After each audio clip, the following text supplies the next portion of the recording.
So guys, what if Naruto chosen the path of greatness, after getting negelcted movie? Kushina-chan, please be a good girl and listen to Grandma Mito, okay? 17 years ago, a young Uzumaki girl with crimson hair and a pair of beautiful violet eyes was being brought to the village hidden in the leaf secretly. Uzumaki Kushina, the firstborn child of the third Uzukage, a princess or heiress of Uzumaki clan, and it is her nature duty to protect Uzu. She was 4-year-old during that time, when she was forced to leave her village and travel to an unknown place that she never heard of it. Afraid, anxious and terrified were the best emotions to describe her, but she couldn't do anything to alter the decision of her grandfather, especially not in the war era. She was first brought to Konoha after a 3-day journey with the Second Great War just ended with the victory of Konoha. However, Konoha being the biggest winner from the war didn't mean the village was saved. Kumo, Iwa, Mizu and many other small villages that lost in this war will remember their loss in this war. Revenge will be certain in future. Besides, being the champion also didn't mean that there would be no casualty in the war. In fact, Konoha was the village with the most casualties. Konoha itself had to defend their border against the invasion of the other 3 main villages alone. Suna during that time was not able to provide much help to Konoha, as Suna was the weakest among the big 5 shinobi villages. The pressure from other hidden villages after the war was intense. Uzu, being the blood-related ally of Konoha, have decided to offer them the best terms they can provide to strengthen the alliance between 2 villages. The girl was being chosen to be the next vessel of the most powerful demon, the 9-tailed fox, Kyuubi, which was now being sealed into the old first Hokage wife Uzumaki Mito. Sensing her life will soon come to an end shortly, the old Uzumaki woman chooses to transfer the power of Kyuubi into the heiress of the main clan of Uzumaki, as they have the most potent chakra that can hold the demon at bay after she passes away. In her view, the 9 tails was the most powerful weapon that can force their opponent to calm down and think before forming another coalition force to invade Konoha. The plan was perfect and the process of tail beast transfer was also the same, but sometimes things will not go according to plan. Just after the sealing was done, spies sent by Kumo had discovered the new vessel and planned to kidnap the Uzumaki heiress when she was in no condition to fight. Luckily, the Lady Luck seems to compensate the poor Uzumaki girl. Before those spies could bring Kushina to the border, there she met the elite Anbu of Konoha and also the hero of war Namikaze Minato, aka the Yellow Flash, for the first time of her life. The hero that saved Kushina and didn't fear or scare about the power of the demon like everyone did. Instead, he was concerned about the girl's well-being and safety rather than the loss of power to Konoha if she was kidnapped. The hero also introduced Kushina to his girlfriend, who would soon be wife Uchiha Miko, the elder sister of Uchiha Makoto. After Kushina begins to settle down in Konoha, both the hero and his girlfriend decide to play the role of elder brother and sister for Kushina. Those are the happy days that Kushina remembers during her childhood day in Konoha. 14 years ago, after staying with the hero for more than a year, Kushina soon found out that she has more feelings than a sister should have toward the blonde hero. Her feelings began to change from admiration to love, not only because he is handsome, strong, but he also gave a lot of care to his friends and family. Not to mention he was being appointed to be the 4th Hokage last month. But as far as Kushina was concerned, the man she loves was almost impossible for her to reach, as Miko was married to Minato just after he was being appointed as the Hokage. The couple was happily married, but due to the strict law passed down from the Uchiha clan, their wedding was being held silently, unlike normal wedding celebrations, since the Uchiha doesn't like their own clan members to marry to outsiders, and this applies especially to the main clan family. So, only a few people know about the wedding, the family of Miko and Kushina herself. Luckily for Kushina, she may have lost the chance to marry the hero, but she wasn't called the most cunning kunoichi for nothing. The hero may be out of her reach, but what about their still unborn child? If it is a boy, the child will definitely look like his father and she will have a chance after the boy reached his adulthood. But then she will be older than him, 13 years. October 10th. It should be a pleasant day for the Hokage's family and the young crimson-haired Uzumaki, as now she was rushing as fast as her feet could carry her toward the direction of Konoha. On the way toward Konoha, she keeps mumbling and complained about the stupid old hag of Uzu assign her a mission and almost let her miss the chances to see the firstborn child of the Hokage and maybe, just maybe, her future husband. However, when she reached the gate, she was shocked as there was a large hole at the village wall, and from the size of the hole she could even see the view of the village, which was burning bright as day. Invasion was all she could think. Without any hesitation she quickly rushed into the wall. At that moment all Konoha available ninja were being assigned to evacuate or to being sent to treat the wounded citizens. No one is there to question her rights to enter. Minato-kun, yelled Kushina in hurried, as she pushed open the door, but there was no response. She quickly dashes toward the second floor, to the master bedroom, but the scene in front of her has shocked the girl greatly and she froze. There, lays the cold bodies of both Miko's parents together with a blonde figure which has the word of 4th Hokage on his back, laid his head at the side of the bed and has his blood that bleed out from his fatal wound at his back dye the floor like he is protecting the most precious thing in this world even in his death, and Miko herself was sitting on the bed while holding something closely to her. Miko nay. As the girl quickly dashed toward the new mother Kushina, replied the young mother weakly as she forces herself to be awake, to look at the young girl. Please, take care of Naruto, said Miko weakly, and after she passes the still sleeping baby to her sister figure, she turns softly to her husband and silently mumble out my love, then her hands drop and her life faded away as she lost too much blood during the battle with several ambush foreign ninja. Watching the baby that still sleeps soundly in her arm, Kushina froze. She didn't know what to do. She was planning to celebrate with her family but no, she was not going to stay in the village hidden in the leaf. The blonde hero she admires can't never been defeated in face-to-face combat. The only explanation that caused the death of her family if there is some traitor in the village, and giving their safe house location to the village is a very much stupid decision. Looking once more at the baby in her arms, she decided to raise the child by herself as to protect him and also to honor the last wish of her family. So that night a crimson figure along with the still sleeping figure in her arms vanished into the darkness and left Konoha like they never been there before. 2 years ago. Ka-sama. I can see the gate now, said a 12-year-old's young boy as he pointed his finger toward the direction of Konoha excitedly. Hey. Slow down a bit, Naru-chan. The young woman with crimson hair complained, who is not far behind the young blonde boy. The woman can be called sexy or hot in any ways as she has the figure of a goddess and a beautiful voice that every girl dreams of. Even her chest that was covered by her flat jacket, anyone who isn't blind can tell her that she has a gorgeous and large breast being covered underneath, slender long legs and also a nice and round butt that is covered by her anbu black pants. Ka-sama hurry. Konoha, I am back, thought Kushina. And done XD well. How was the background setting for the story? Anyway, hope you guys enjoy this story and I will see you next time, bye.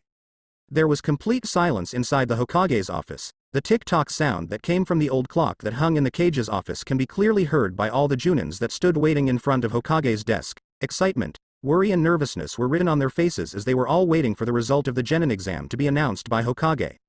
Among the group of Junins there consist of many famous and powerful Junins such as the copy ninja Hitaki Kakashi, the former member of Fire Lord 12 Guard Sarutobi Asuma, and many more. However, none of the Junins present in the Hokage office has full confidence that they can suppress the sword skill that a crimson-hair Uzumaki possess. Uzumaki Kushina.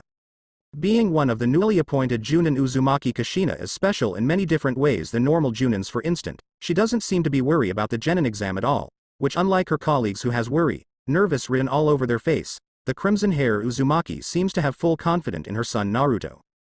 During the first few years after losing her family figures in Konoha, Kushina felt alone and fell into depression. She hates herself for not being useful when the 4th Hokage family was being murdered.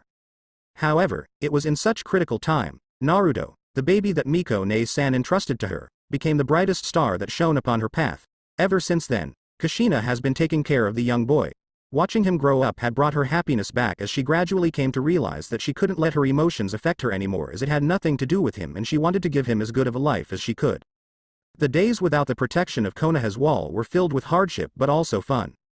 It was in Naruto 4-year-olds. There was something strange that Kushina noticed as Naruto has some kind of strange potential in learning Fuinjutsu. No matter how complex the seal that Kushina gave to young Naruto, the boy will solve it like a toy without too much of a problem. This truthfully surprised Kushina back then. The young Naruto was just like the replica of his father, a true master of seal, and maybe he will excel in wind, lightning elements too. Back to the present. Today we found Kushina in the Hokage's office because she has requested to lead a genin team. It has been 10 or 11 years that Kushina had quit her shinobi life. As during her stay outside the wall, she must maintain a low profile until Naruto is old enough and is able to handle himself better before she decides to go back to Konoha to rejoin the shinobi force.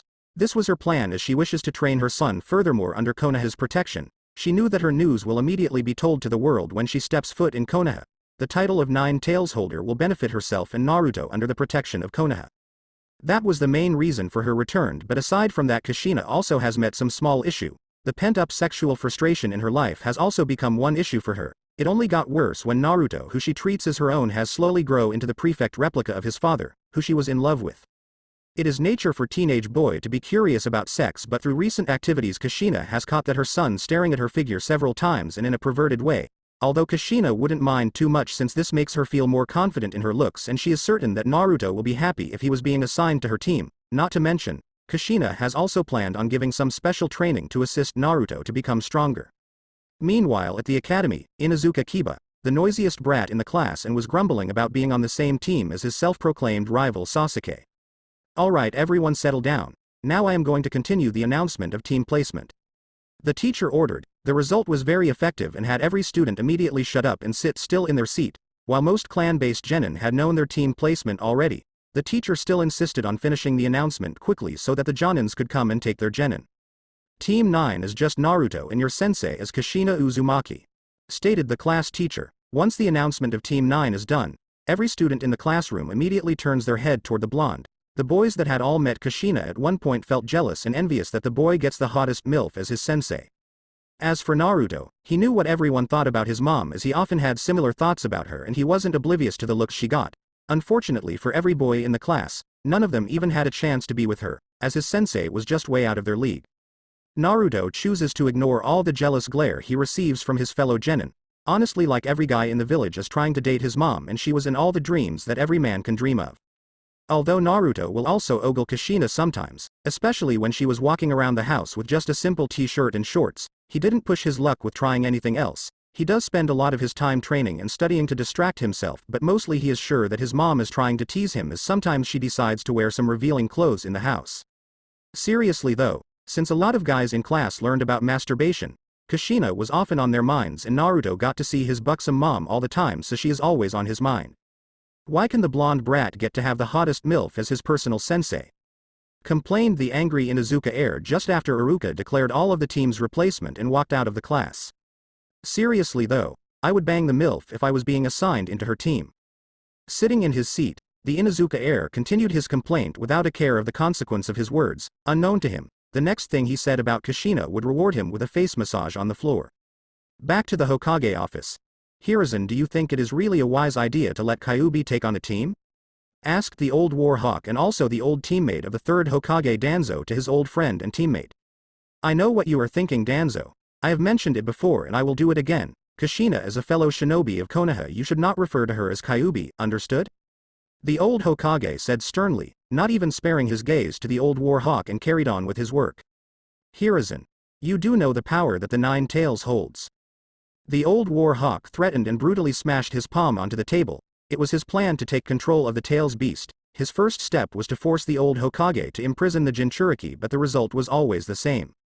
Tell me, Danzo, do you really think that I haven't considered the danger of the Nine Tails? But do keep in mind that she was an ally of Konoha, the fourth family member and also a citizen of Konoha.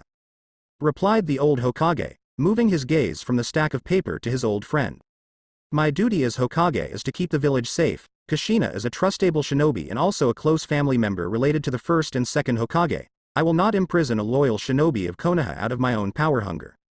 The third Hokage retorted with a stern face while releasing a large amount of Ki toward the old warhawk, forcing him to take several steps backward and shutting up his mouth. I will pretend this conversation never happens.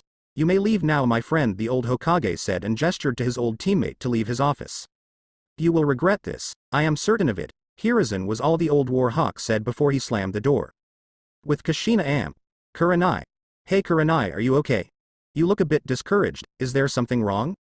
The crimson hair Uzumaki asked while ignoring all the leering civilians that were looking at her bouncing breasts sometimes. She did appreciate the looks as it made her realize that she wasn't an old hag just yet, but her DD cup breasts were slightly annoying even beneath her flak jacket as they wouldn't stop bouncing even if she bound them.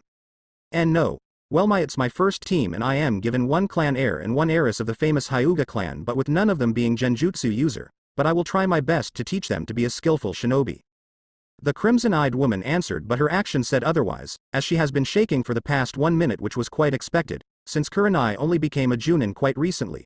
Kushina herself was also a freshly promoted Junin and she was curious about her team, but at least she is certain that she will get her Naru-chan in her team, so there is nothing to be worried about.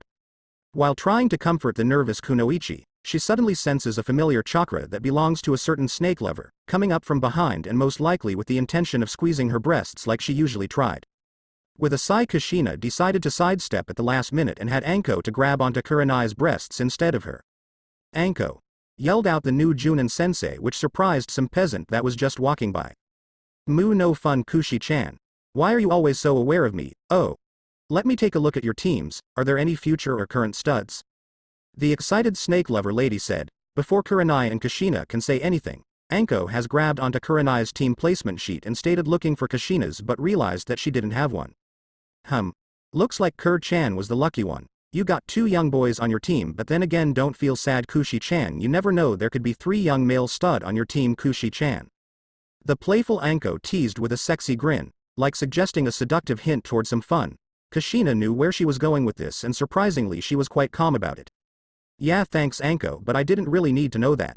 Kushina replied dryly as she shook her head. Oh, too bad. Oh, or do you want me to introduce you to some other students? I am sure they would love to be trained with you. The pervert snake user Anko suggested with a smirk. Anko, you do know that I have my Naruto-chan and I don't think that I would have anyone to touch me. Kushina replied with an annoyed tone, but the snake user didn't really pay any attention to her. Yeah, but honestly, are you really satisfied? I mean, how long has it been since you got laid? And you won't even tell us who is the father of your Naruto-chan. Anko continued her suggestion, but only for Kurenai to cut in and cover her mouth with her hand, in order to shut her up. That's enough. Anko. Kurenai warned as Anko seemed to be getting carried away in her teasing and she failed to sense that the crimson hair Uzumaki is going to explode if this keeps going on. We will see you then. Goodbye, Kushi-chan. Kurenai said in a hurry before shunching away with her friend. She is quite aware what an angry Uzumaki can do. Sigh. Is it really a good idea to lie about Naruto-chan's true heritage? Watching both women leave, Kushina then proceeds to the academy. Naruto-chan should be treated nicely and not to be thought of as the son of some unknown civilian, he is the son of the hero, damn it. Kushina complains innerly, along her way to the academy, and 15 minutes later she has arrived at the academy. Well, at least I will have my Naruto-chan in my team. Kushina mumbled as she walked into the academy. Class 8, mumbled Kushina as she is now walking along the corridors in the academy while searching for her Naruto-chan class. Class 8, bingo. Just when she opened the door, she was shocked to see her son pin down the heir of Inuzuka on the floor with no mercy, like he was going to kill him. You shall pay for the sentence you used to describe my mom. Naruto. Kushina warned, and this caught everyone's attention, which also included the blonde heir to release Inuzuka heir in surprise. Looking at the Inuzuka heir, Kushina decides to hand this problem to the Inuzuka genin's teacher, as now she is only here to pick up her team. Alright Team 9. Come to training ground 9 and you have 10 minutes. Said Kushina, finished off with a last glance towards Naruto before she left in a gust of wind. She didn't know who was on her team, so she just announced loudly and left. That way she could meet them and get introductions going without all the boys ogling her in class. Wait.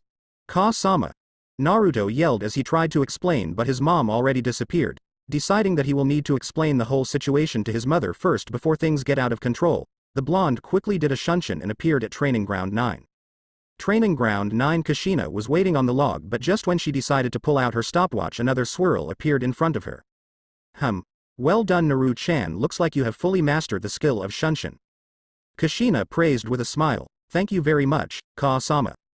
Sensing that she is not mad with his previous action, the blonde's voice sounded very giddy, almost like he was excited around her and she was unsure about it, but she might know the reason why he was so excited.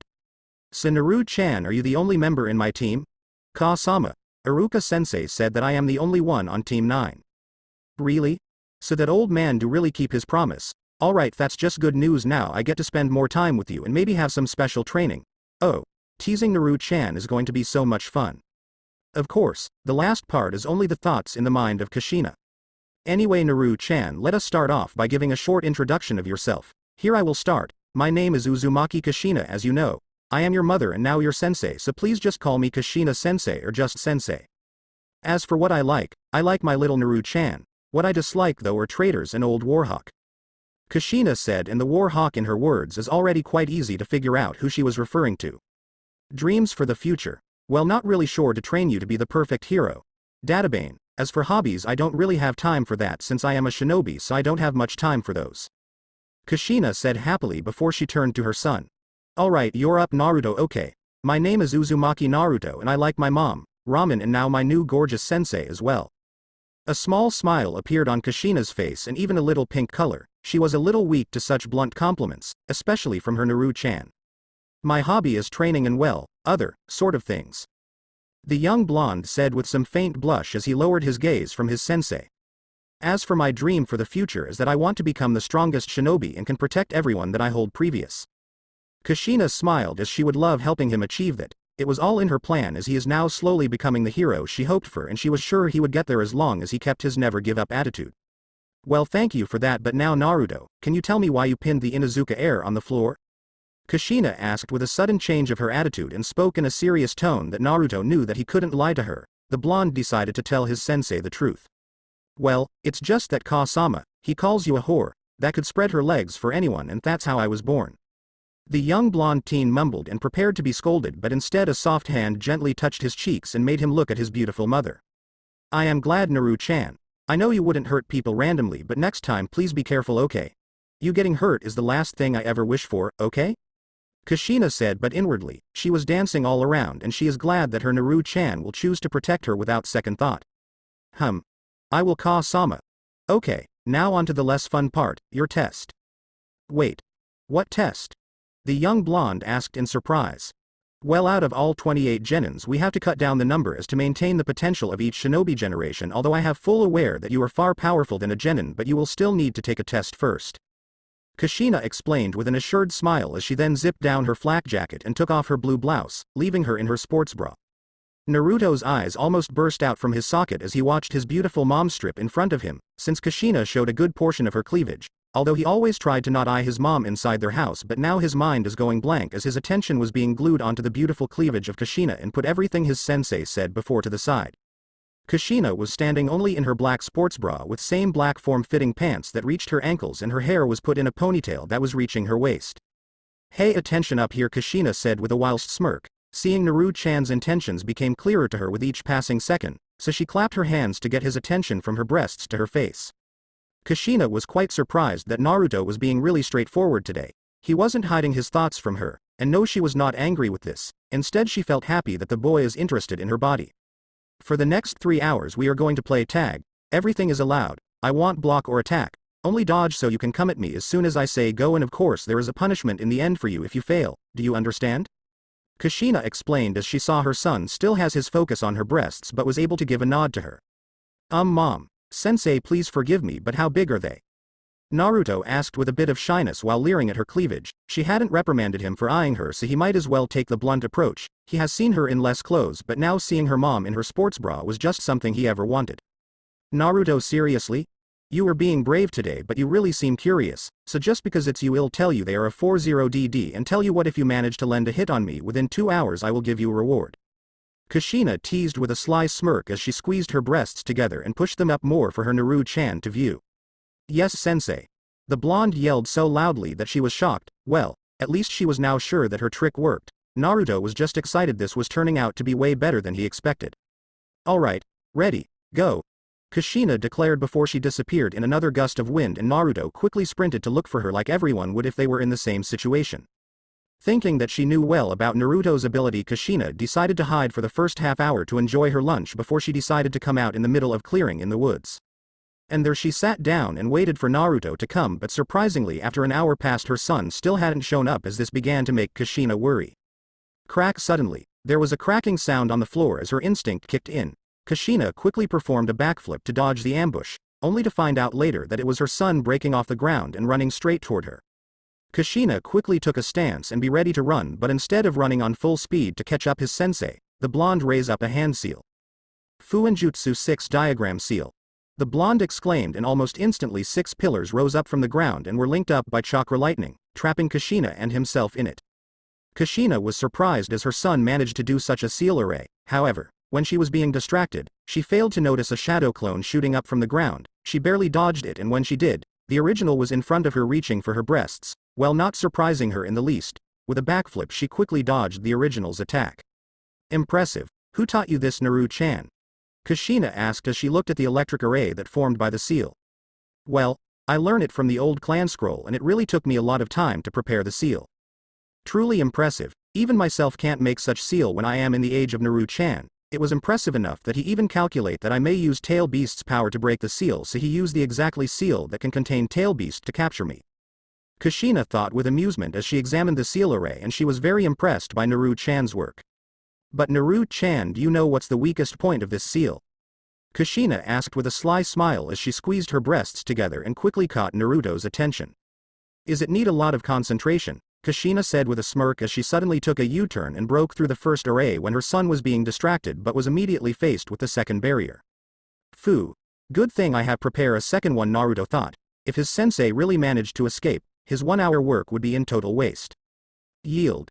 Sensei Naruto orders with full confidence. Oh, then make me. Kushina replied with a slight teasing flash for Naruto before she ran toward the blonde as if the seal he was holding drops, the whole array will be gone too. Sensing the attack, dozens of Naruto's clones didn't waste any time and came straight at her but clearly letting their desire to win as they were all drooling while the real Naruto just stared at her boobs from some distance. Dodging all clones like it was nothing, just when Kushina almost reached the original Naruto who was still holding the seal, to her surprise the real Naruto suddenly releases his seal. I win. Naruto exclaimed happily as Kushina turned her head back. She couldn't believe that the real Naruto had his hand on her shoulder and was actually hidden among the clones to make her believe that the real one is holding the seal and to be careless of her back. Few moments later, Naruto sat with his back up against a tree, trying to regain his breath. Kushina had given him a lunchbox she had brought for him and today's test only amazed her more about her Naru-chan true potential in the art of seals. So sensei, what did I get? The blonde asked excitedly with a smile. Kushina then signaled the blonde to come over. Naru-chan, seeing you are so obsessing with my breasts, how about I will allow you to have a touch of my breasts for 2 minutes. This causes the blonde's face to turn into a full mature tomato as his hand slowly moves toward his sensei's gorgeous breasts. So enjoy your reward, Kushina said as she grabbed Naruto's hand and directed them to her big soft breasts. Of course she was still keeping her sports bra on. He looked amazed when his hands sank into them and Kushina also stated her stopwatch. Naruto was dazed at the softness as he didn't try squeezing them so she barely felt anything. I don't have to tell you that you can't tell anyone about this, do I? She asked and he quickly swore he would tell no one. Kushina replied with a smirk on her face as Naruto pushed her boobs together. He looked surprised at what she was saying but Kushina couldn't pass up this chance of having fun with her cute little Naru-chan. But inside Kushina's mind she is also going to explode as this is the first time that she ever allows a boy to touch her breasts and she is also very nervous and forgets the time until the stopwatch signals her time up. Time's up. Kushina said as she tried her best not to blush in front of her Naru-chan. When Naruto dropped his hands and caused her breasts to bounce, she almost moaned out but luckily Naruto's attention was on following her breasts movement with his eyes glued. Now that she knew that Naruto would be extremely motivated to get these kinds of rewards from her, she was going to exploit it to the fullest. Besides, no one would find out, so let the fun begin. Kushina waited patiently in the Hokage office once again but this time they were waiting for all genin team leaders to report back their team test result. Being the one and only famous went missing in my journey of life or I had to help an old granny to cross the road ninja. The famous copy ninja Kakashi was once again, the last one arrived. I am sorry. There was a black cat on my path, the copy ninja said with a smile while scratching his head, which of course has all the jonin in the room to roll their eyes. They have heard this excuse more than enough already. With the copy ninja finally appearing in the Hokage office, the awkward tension in the room has dropped a bit. Hokage then instructed the first team leader to report the test result of their team. Team 1 failed, reason they were lack of any actual shinobi skill other than the 3 academy jutsu. This process was taking longer than Kushina expected. The first 5 teams had all failed their genin and unsurprising enough that the 6th team test result was a failure too. This failed result announcement was being carried on until the Team 7 leader Hatake Kakashi, which had Kushina looking toward the copy ninja as he steps forward. Team 7 is a pass, the famous copy ninja announced, which causes the Crimson Uzumaki to raise her eyebrow as this announcement has also surprised some jonin presented. She and others were all quite surprised that Kakashi would actually pass a team that have almost zero or in better turn non-existence teamwork. Last time they heard, the Uchiha heir being the most prideful one and Inuzuka heir being the most arrogant one almost bites each other head off just for some tiny thing. Iruka has also described them as cat and dog duo. Team 8 has passed. It was not until Team 8 leader Yuhi Kurenai made her announcement on her team result that brought everyone back from surprise to reality. Unlike Kakashi's team, Kurenai's Team 8 result was quite expected. Kushina gave her friend a thumbs up. It seems like Kurenai did better than she thought she would. Finally, it was Kushina's turn and she took a step forward. Team 9 passed with flying colors. Kushina announced the statement proudly as her son is more likely to be at least Chunin level now before she took a step back. The last team, Team 10, which was led by Asuma, has passed too. Clearly Asuma seems to be happy of teaching the next generation Shika Ino Cho. Very well then, I shall take that this year we have 4 new genin teams. Good work. Sandame Hokage said with a nod and instructed Iruka sensei to record down the result. before he dismissed everyone except Kushina. She was quite surprised but has some idea for the reason why she was left behind. Kushina, how are you feeling? I know getting back into the swing of being a shinobi can be difficult, especially after being inactive for so long. Do you know the reason why I decided to put Naruto into your team? Sarutobi asked with a warm smile like an old grandfather talking to his grandchildren, while Iruka-sensei took out Naruto's academy result from the stack of paper. Of course, Hokage-sama, and don't worry, I am just fine. I'm also fully aware about the reason.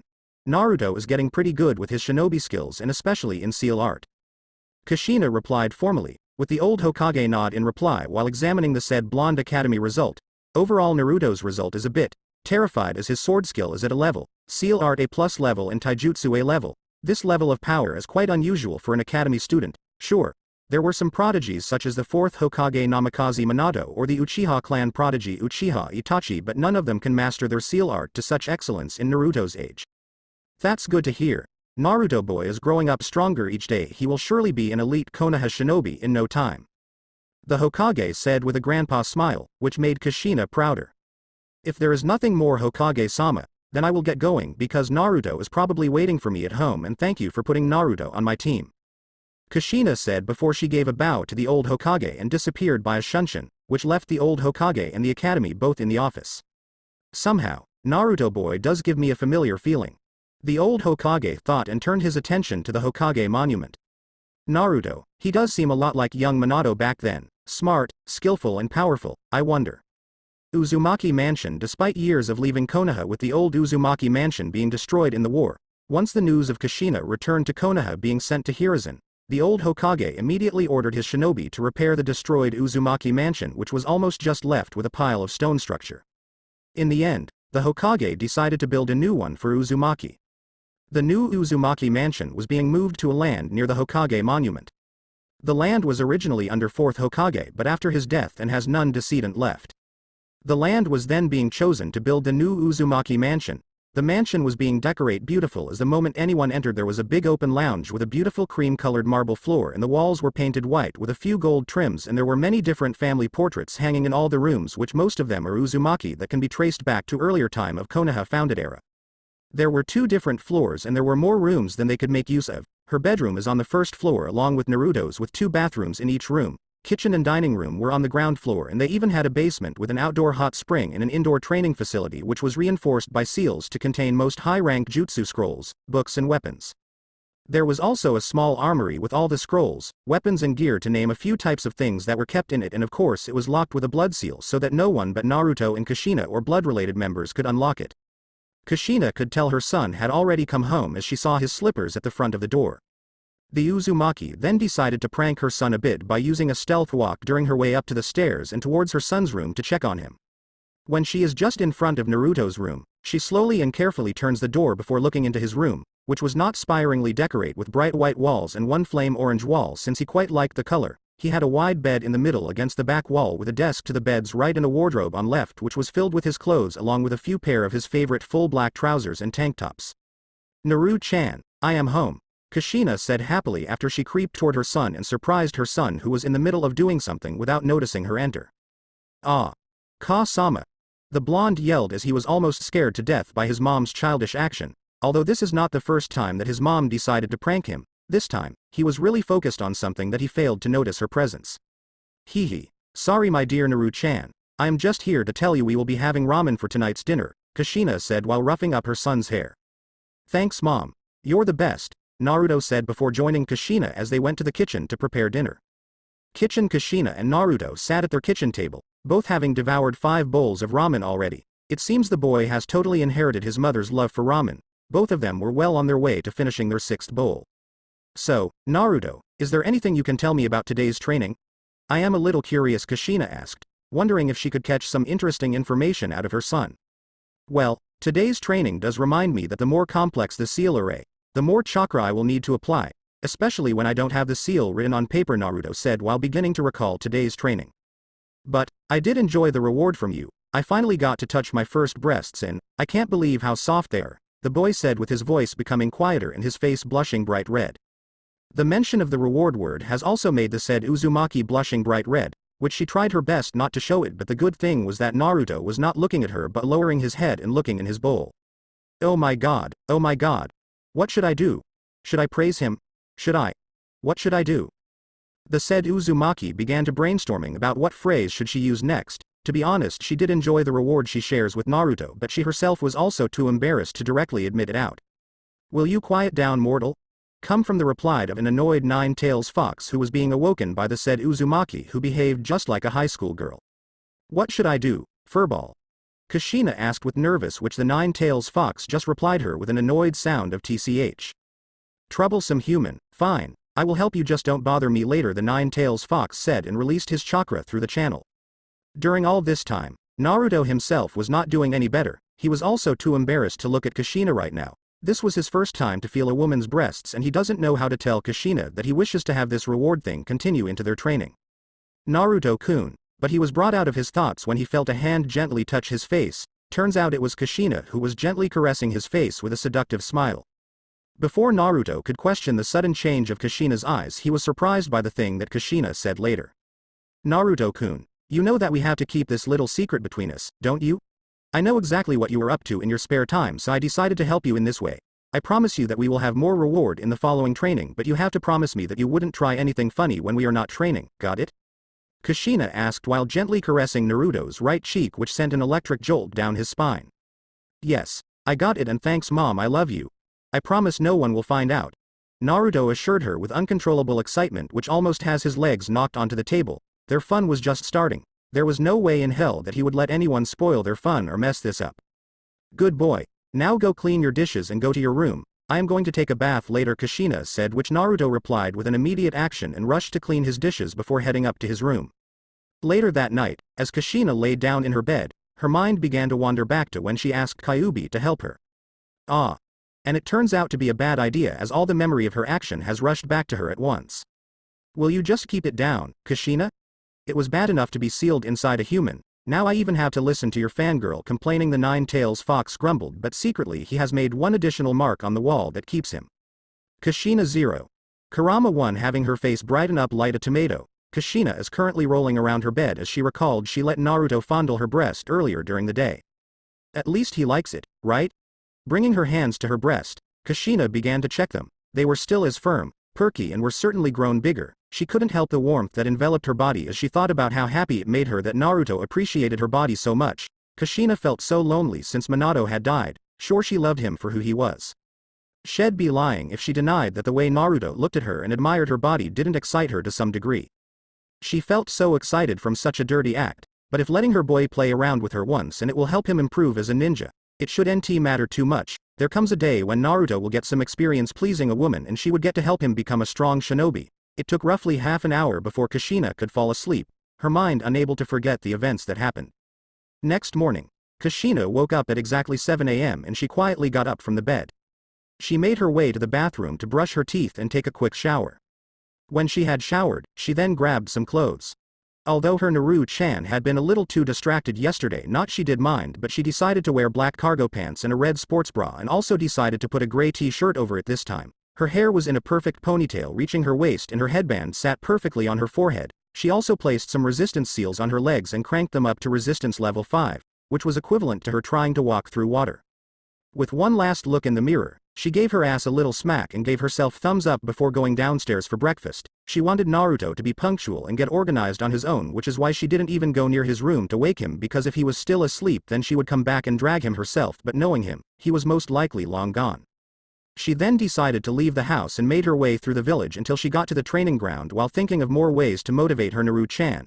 Unknown to her, she was blushing crazy outside just by thinking about what she could do with Naruto. This caused some female civilians to think she was sick and have some man quietly adore her blushing face. Training ground. When she arrived at Training Ground 9, Kushina immediately spotted Naruto, who was already waiting for her and doing some stretches to help loosen up his muscles. Good morning, Naru-chan. Kushina greeted happily, even though Naruto has told her many times not to call him Naru-chan in public, but she never changes it, and after a long time of argument, the said blonde can only accept that his mom will never change.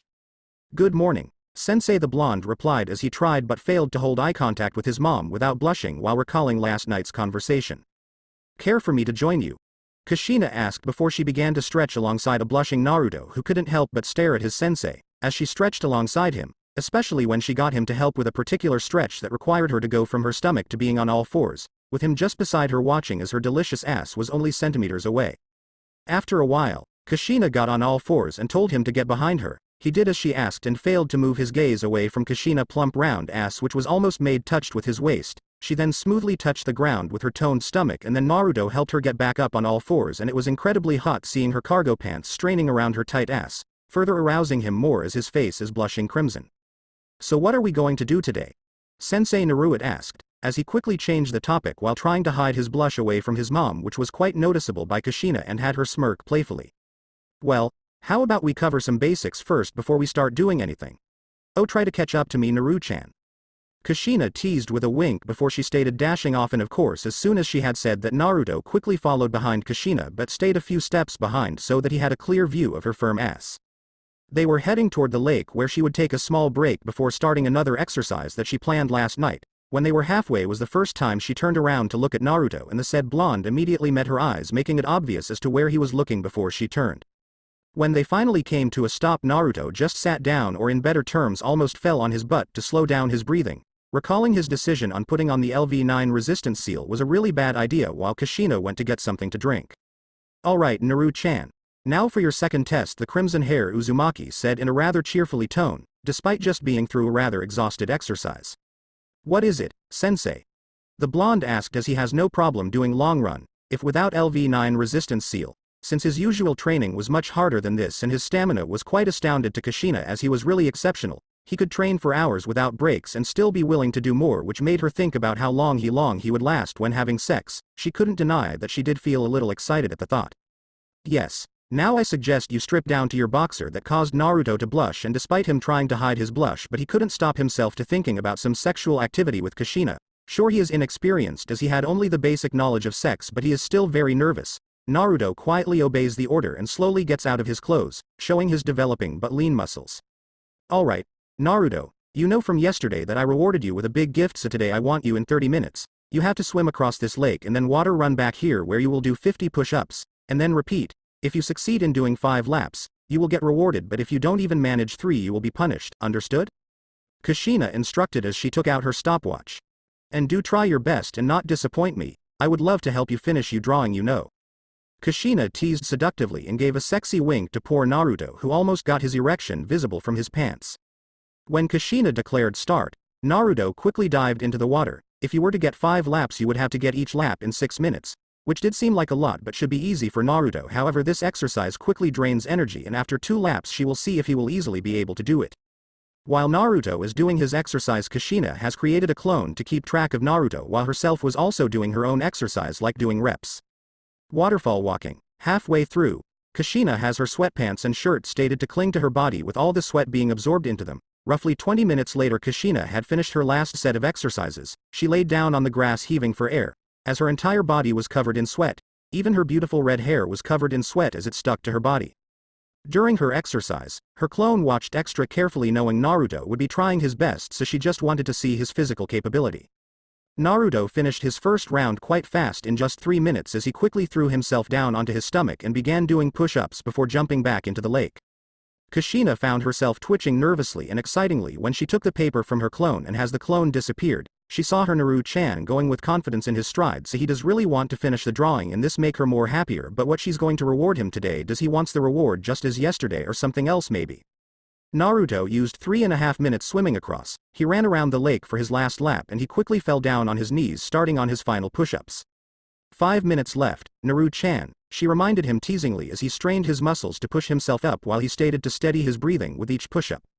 When he finally finished, he fell to the ground on his back and his head turned to look at his beautiful sensei. "So how did I do?" Naruto asked nervously, thinking about the reward he will get from Kushina. "Well done, Naruto-chan, you did it with 4 minutes left. I am so proud of you," Kushina said happily as he hugs Naruto tightly before leading him into the forest. From what she knew about yesterday's meeting, the third Hokage's crystal ball could only see individuals from a certain distance. It could never see close up, so Kushina knew with the trees covering them, the third would be unable to see what she was about to do. "Here's your reward. But you are only to look but not touch," Kushina said seductively as she gives a wink and quickly strip off her t-shirt, and this disappointed Naruto slightly, but honestly, he was fine with just looking at his goddess of a mom. However, when Kushina pulled up her red sport bra too, Naruto was shocked as now she is leaving her bare beautiful breasts to heaved up and down with every breath she took. Her pink nipples looked delicious, as if they were made to be sucked on, and the small beads of sweat that were still rolling down her skin made her breast glisten. The twins were big, plump and looked heavy. Her small areola and nipples were rosy pink. Oh, there are many things that he wanted to do to them. Do you like them? Asked Kushina nervous and excitedly as she isn't sure what to feel right now as she didn't even know why she has the courage to show her breasts to her Naru-chan so straightforward and not to say she has never let anyone see her breasts like this. Seeing no reply, Kushina was quite worried for a minute but when she found out Naru-chan eyes were all goggled on her breasts she was glad and now her face is burning like a volcano. Can't stand the embarrassment anymore. Kushina quickly pulled her bra back down again and also out on her t-shirt. Well, good job. Now let's go get some dinner, my treat, and then we will come back for one final exercise. Don't worry, it won't be the last, said Kushina nervously as she quickly led the way and walked faster as her face was burning from embarrassment now while Naruto, who was still thinking about her breasts, was pulled back to reality after 5 seconds and that's when Kushina almost reached the town already. Naruto sat across from Kushina as they had just finished their food at their favorite restaurant in Konoha Ichiraku Ramen. For Naruto, he has one more reason to visit the restaurant, which was admiring Ayame the young chef. Just when they were preparing to leave, Naruto saw Anko arrive and he knew that she was going to tease him and his mom a little like usual, which he is getting quite annoyed with. Sure, Anko is a young and beautiful shinobi with violet hair that is put in a spiky ponytail, and wore a long coat with fishnets underneath that show her gorgeous curve. Her unique style of dressing has attracted some young men to her, but when they learn about her unique hobby in snakes, most of them will be scared to even get close to her and will only admire the snake lover through a distance. Anko just waved at him from behind Kushina while she walked towards them. He just watched with raised eyebrows as she slipped onto the seat beside him and placed an arm around his shoulder to push him into the side of her breasts, which she seemed to love doing. Yo, Blondie, how's your day with your sensei? Fine, and it's good to see you too, Anko-san. Naruto greeted her while trying to get out from the firm hold of the snake lover while Kushina looked amused that her son struggled to get out of Anko's grip. Ah, Naruto-kun, so you were on Kushi-chan's team. Hey Kushi-chan, you did get lucky, getting Naruto on your team as I am sure he is a quite healthy boy. Anko teased while adding more force onto her grip. Sure, Naruto didn't mind feeling Anko's breasts on the side of his face as it just reminded him of how soft Kushina breasts are, but her grip is quite deadly, almost making him hard to breathe. Anko, how many times do I have to tell you to not tease fellow male shinobi, especially not in public? If you keep this up you will certainly enrage some female shinobi in the future. Kurenai said, who just happened to pass through here after she finished her training with her team and saw the scene. That means Kur-chan. I am just helping my Naruto-kun grow up faster. He has already learned about girls now, he just needs some experience. Anko teased playfully as she pulled the boy's head much closer to her, but her action was stopped when a chopstick suddenly flew just past her left ear and stuck onto the wall behind her and created a small crack. Ops, sorry, my hand slipped. Anko-chan, please go Naruto and go bother Kur-chan. Naruto, we can continue our talk when I am done later, Kushina said with a bit too nice smile as her hair began to defy gravity and start to float in the air. Sure, she is fine to let Naruto have contact with another female, but no way in hell she would allow someone to steal her Naru-chan away before her. But Kushi-chan, I am bored. I want to watch you guys train and maybe I might even join in. Anko complained with a pout but also quickly released her grip on Naruto when she felt the coldness that was sent toward. She has heard what harm can be done by a pissed off Uzumaki. Momo, calm down Kushi-chan. I am sure Anko-chan didn't mean that way, right? How about I will treat you both for dinner later, how about it? Kurenai said nicely and tried to calm the crimson-haired Uzumaki down while looking between Naruto and Kushina, hoping the young blonde will help her to calm down his mom. So what now, sensei? Naruto asked with head tilt. It was quite a cute look with him looking so curious, and this is the only thing that Kushina can't resist. I will tell you as soon we are back at the training ground, so let's go. Kushina replied after she calms down. Naruto's cute face may be one of her weaknesses that she can never overcome. After Kushina paid for their lunch and the damage on the wall, both of them waved off to Anko and Kurenai before shunshin away. Training ground 80 waterfall. Alright, we are here. If you spend more time with Anko you will surely to be turned into a pervert, and the last thing I want is to have my son become a pervert just like a certain damn Sanin. With Jiraiya. Achoo. Is someone talking about me? Well, I hope is a very hot babe as everyone loves the handsome and brilliant Jiraiya, the legendary Sanin. Ah. There is someone on the tree. A girl in the open-air onsen yelled and immediately tons of things were thrown toward the direction of the so-called researcher Sanin. Back to Naruto. Don't worry Ka-sama, I promise I will behave. Naruto assured with a big grin, and Kushina knew that as well as she fully trusted him. Her boy has never gone down by his word, but this also quite worries her as she knows her son will also be quite protective around her after their training. She has seen several times Naruto get very pissed if someone has planned anything bad to do with her, and he had already been in fights with his classmates when they made inappropriate remarks about her, and there isn't a time that he loses the fight with those boys. Alright then. Let's just get on with the training. We have only one exercise for today and then we can go home. What I want you to do is to water walking up to the waterfall. For a moment Naruto thought his mom was joking to him. Sure, he may have learned how to tree walking and water walking. Heck, he can even dance on top of water, but walking on the waterfall is just something that seems to be ridiculous. Ka-sama, did I hear you right? You want me to walk up this waterfall? The blonde asked as he watched the furious water that came down fast from the top of the hill and continued without any stopping. Nope, you hear me right. And the key is to gather exactly the right amount of chakra in your feet and stabilize the water flow. If you use too much chakra you will be pushed off, and if you use too little you will fall off, just like both water and tree walking training, but this one is to combine both of them together. Kushina said with a thumb up. Looking that Naruto was shocked and almost had the word impossible written on his face, Kushina then decided to motivate her Naru-chan a bit. Don't worry Naru-chan, if your performance remains good as last time, there will always be a chance to get a reward, as for this time. Kushina said as she took out a kunai before demonstrating how to water walk onto the waterfall. When she reached the top she stabbed the kunai onto the rock before she jumped down from the waterfall and safely landed beside Naruto. If you manage to retrieve that kunai back to me using this technique before sunset you will get a reward, so, good luck Naru-chan. Kushina said with a wink to motivate her student before she decided to take a seat on the grassland. Once the word reward was mentioned, Naruto's confidence gathered up once again, and began his work on measurement on how high the waterfall is and how much chakra he will need to get up there. After a complex calculation, the boy managed to calculate the amount of chakra required.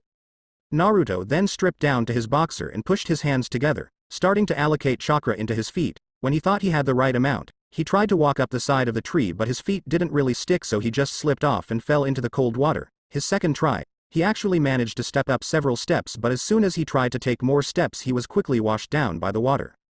Just try your best Naru-chan, it will surely take some time to reach the top. Kushina encouraged her son as she fell down onto the grass and enjoyed the sun. She watched as Naruto continued to get up and fall down and smile slightly as she remembers she was also being trained like this by Minato and Miko-ne-chan, and it took her 3 days to get to the top.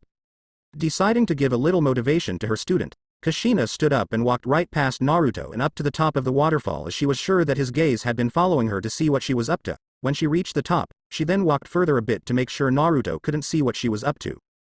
Oops, as soon as he heard the sound, Naruto immediately spotted onto the kunai there was something being strapped on it. After he focused more onto the said object, he was surprised to found out that the said object is his sensei's all-red sports bra. Naru-chan, I have lost something up there, can you help me to get it down? Kushina asked with a smile after she once again landed safely on the grass beside Naruto. He gulped and slowly lifted his gaze from the red sport bra and back to the source of the voice, but only saw Kushina naked back and saw her turn around, which only showed her face with a sexy wink to him before she walked to the shadow of the tree and disappeared. Now with a face of determination, he tried again, and this time Naruto stood with both feet planted on the waterfall. Slowly and carefully, he took a step and then another, but when he almost reached halfway, he lost control and fell on his back. He tried again and again, but he kept losing control halfway through the waterfall. Ah, too bad, and here I thought someone would help me to retrieve it. Kushina teased as she once again appeared on the waterfall and took back her sports bra, but she did give Naruto some teased as she walked a little closer to the edge where Naruto can barely see her putting back her bra. Naruto immediately stood back up and took a few small breaths, then tried again and again with a mind clear of thoughts as he slowly reached the halfway and almost reached the top. Kushina looked quite proud. Usually something like this would usually take a lot longer. Well, not that Naruto had perfected it as his steps were quite unstable, but he had made it further than she expected him to. You can do it, Naruto, you know what you will get if you do get up there. Kushina cheered for him, but what she didn't realize is that the mentioning of his reward has backfire effect and would only distract him. Naruto was almost at the top, and just when he was within a meter away, the mention of reward surprised him greatly and his feet slipped under him. Thinking quick as he is not going to fail here, Naruto shot his legs onto the rock on the waterfall and used all his strength for a power jump. As soon as he did that, the rock was destroyed, but he successfully reached the top of the waterfall and yanked the kunai out from the stone. Yes. The blonde exclaimed happily. Just after he yanked the kunai out, hours of water walking on the waterfall had finally paid off, and the kunai in his hand was proof of his victory. Congratulations Naru-chan, Kushina said with a prideful smile, as she shunshin beside her Naru-chan. She was very proud and happy that her Naru-chan could actually make it to the kanai before sunset. Now as your reward I will let you choose. You can either choose the reward as last two time or… Sensei actually. Kushina could barely hear his words when Naruto decided to grab her hand and lead her into deeper part of the forest where there was a lesser chance to be seen by other teams. Kushina wasn't sure where he was taking her and what he was going to ask, but seeing him so nervous, Kushina was being affected as well and had some healthy pink blush on her face while allowing herself to be pulled by Naruto towards the dense woods. So, she followed him and let him take her further into the woods. Now she was really curious and apprehensive as to what he was going to ask. Soon they were almost completely surrounded by tall thick trees and bushes. Naru-chan, I think this is far enough already, no one should be here. Kushina assured Naruto with a small grin which caused the blonde to rub the back of his head with a nervous chuckle. No need to be so nervous Naru-chan, I also wish to hear what kind of reward you want. Kushina stated before she straightened her t-shirt so that a little of her cleavage was visible, not too much as she didn't want anyone in the village getting a look at her breasts. She did like the attention but she didn't want to show them any more skin as they might get the wrong idea that she was flaunting her body and encouraging them, as it was bad enough that there are rumors about she was a whore that will spread her legs for anyone, and that's annoyed her to no end. Alright Ka-sama, can I please request a different reward? Naruto asked in a pretty low voice which caused Kushina to shake her head to clear her thoughts and give him a skeptical look. Sir, sure. Let's hear about it. Tatabane. Is he thinking what I am thinking? After 14 years is it? But is he still too young for it? Kushina was first quite shocked about Naruto's boldness but quickly reacted cool on the outside as rubbed her thumb nervously while her cheeks blushing bright red with her mind was going a mile long already. Ka-sama, can I please kiss you? Naruto asked as he ended in a quiet tone and quickly stated, looking around, anywhere but meeting her eyes, because he also can't believe that he actually spit it out loud and now his face is like the color of his mother's hair. Much to Kushina's surprise, she was preparing that maybe he will request something more sexual but never less. Oh why do you want this kind of reward? Kushina asked, trying to act cool in front of her son, but the truth is her mind is going overload right now as steam was coming out from her head and she couldn't even look straight at her son now. I am sorry if I am asking for too much, Ka-sama, but I think you are really beautiful and I want my first kiss to be with you. Naruto said after gathering up his courage, before he grabbed both of her hands with both of his, meeting his blue eyes look straight into her violet ones. Even though both are meeting each other's gaze but their mind has been both overloaded and unknown to him, this is also Kushina's first kiss as she never let anyone touch her before. Alright. I will agree. A kiss if that you want. Then it shall be a kiss. Kushina stated out loudly, with her mind tossed and she didn't even know what she was talking about right now. Kushina watched how his face slowly approached hers while she tried to do the same. Slowly Naruto closed his sapphire blue eyes when his lips were only inches from hers and Kushina sneaked her hands around her student's waist to steady herself when their lips touched. Oh my god. Oh my god. I can't believe I am actually kissing Ka-sama, she tastes sweet and her lips are so soft against mine. Naruto thought as their kiss slowly deepened, their lips moved both with and against each other at every chance. It was a soft kiss. Both Naruto and Kushina were very insecure. This was both Naruto and Kushina's first kiss, so they were inexperienced and Kushina's mind almost exploded as she also enjoyed the kiss with her Naru-chan but didn't know what to do next. Should I try to move my tongue against her lips? I really should try anything or Ka-sama might back off, but it's so good. The blonde wondered as their kiss was beginning to grow in passion, but he also needed to breathe. When he slowly opened his eyes, he noticed that his sensei's breasts were dangling before his eyes as they kissed. They looked amazing, dangling heavily as his sensei was leaned over. He knew his sensei might punish him for doing it, but he really wanted to touch them, so as his sensei was concentrating on kissing him, he moved his hands towards his sensei's breast. Gently and very carefully while their lips were still engaged in a firm lip lock. Naruto placed his hands on her soft breasts. His sensei had not reacted when his hands made contact with his breast, so he began to play with them, molding and pushing them to his heart's content as Kushina is now wearing only her red sports bra from earlier. She didn't pull away or grab his hand, instead letting him get away with it, and quickly as to not miss this golden opportunity he carried on fondling her rear, feeling both his hands squeezing her breasts as she just moaned in approval. He kisses me. He kisses me. What should I do? What should I do? Just as Naruto thought, his sensei is currently being overblown by the things happening around her and begins to panic.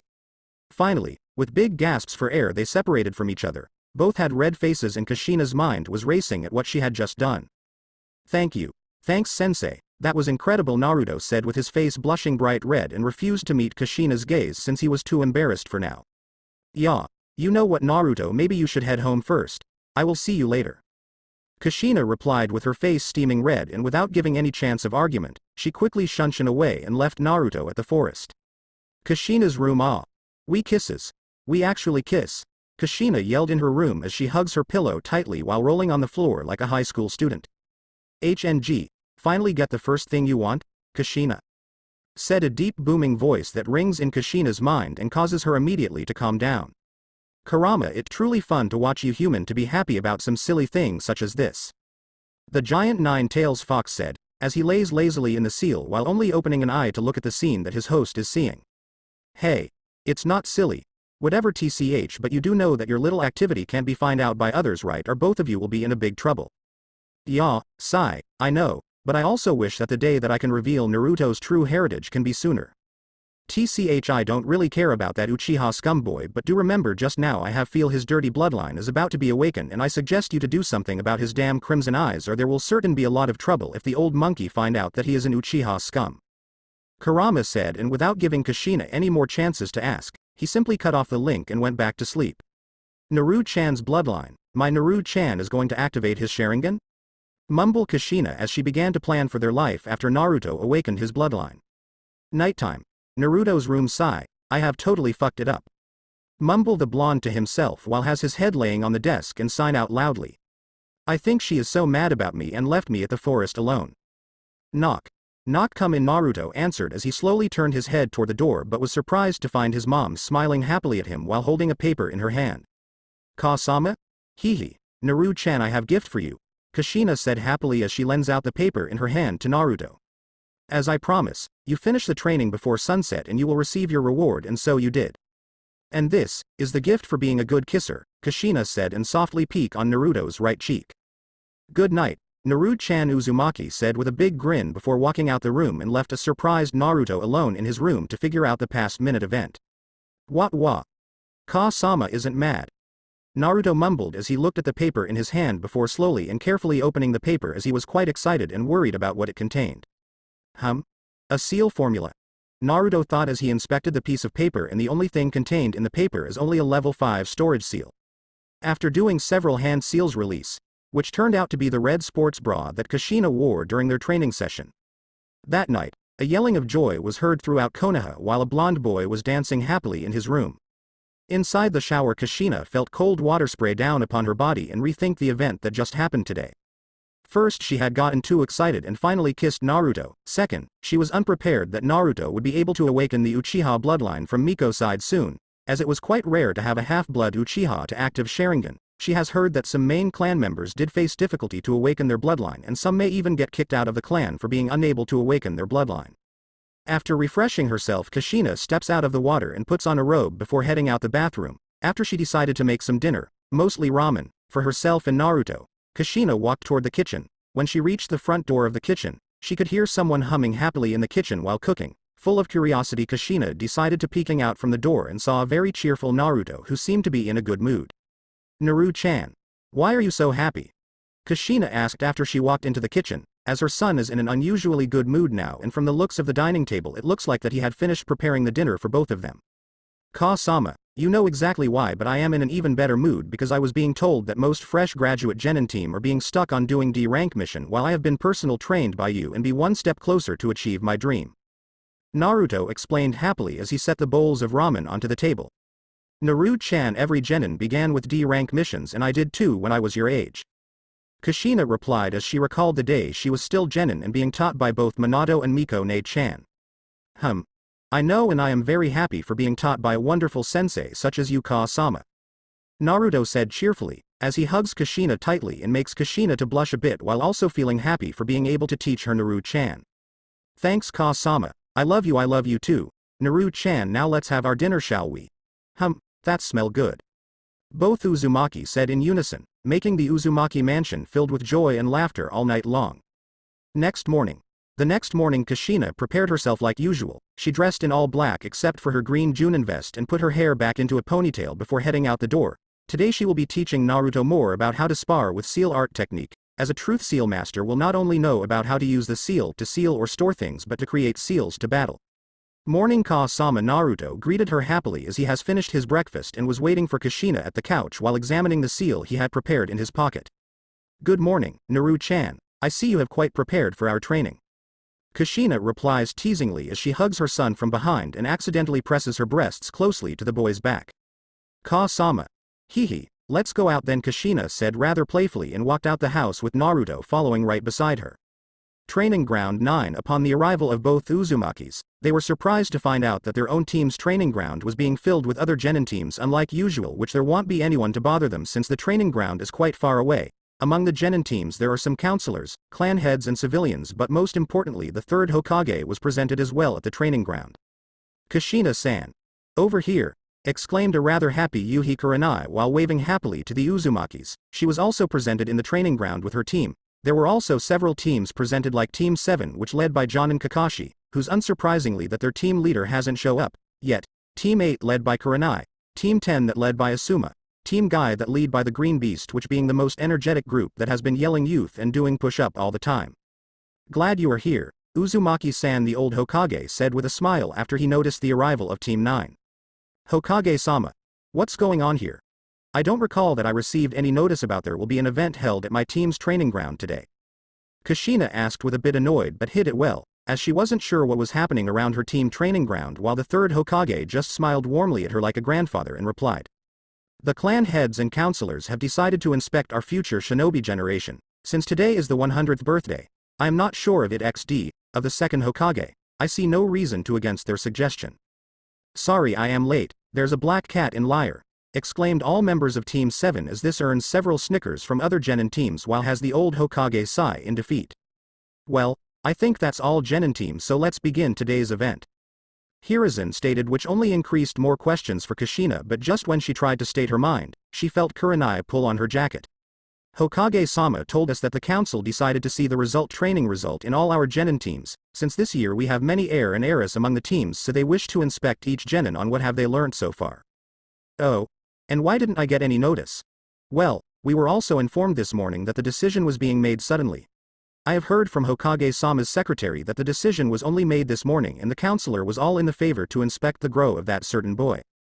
Whisper Kurenai quietly and point her finger toward Team 7, following her finger. Kushina immediately know what the counselors were up to, and have the crimson hair Uzumaki to curse those greedy counselors as their aim is only toward Sasuke boy. They only want to have a Sasuke personal performance show, while all the members from other group may just be the punching bag for him. If she also informs her earlier, she may not come to training ground 9 today. After the death of Minato, the power of counselor has been at a loose end. The civil counselor has not only taken control of the Namikaze but also the Uchiha seat, and she even heard some rumors that they wish to control both Uzumaki and Senju seats also. Most civilian counselor that was formed up by businessman, woman didn't treat shinobi with respect but only treat Konoha shinobi as their personal toy. They used jonin to do their dirty work, used chunin to steal information from their competitor, and used genin as toy in the gladiator ground, enjoying the younger generation kill each other while have their wallet full.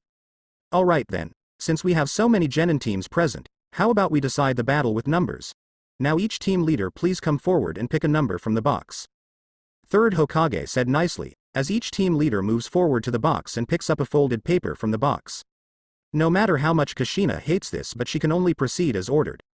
She knew clearly that most counselors are just interested in the so-called great and powerful Sharingan.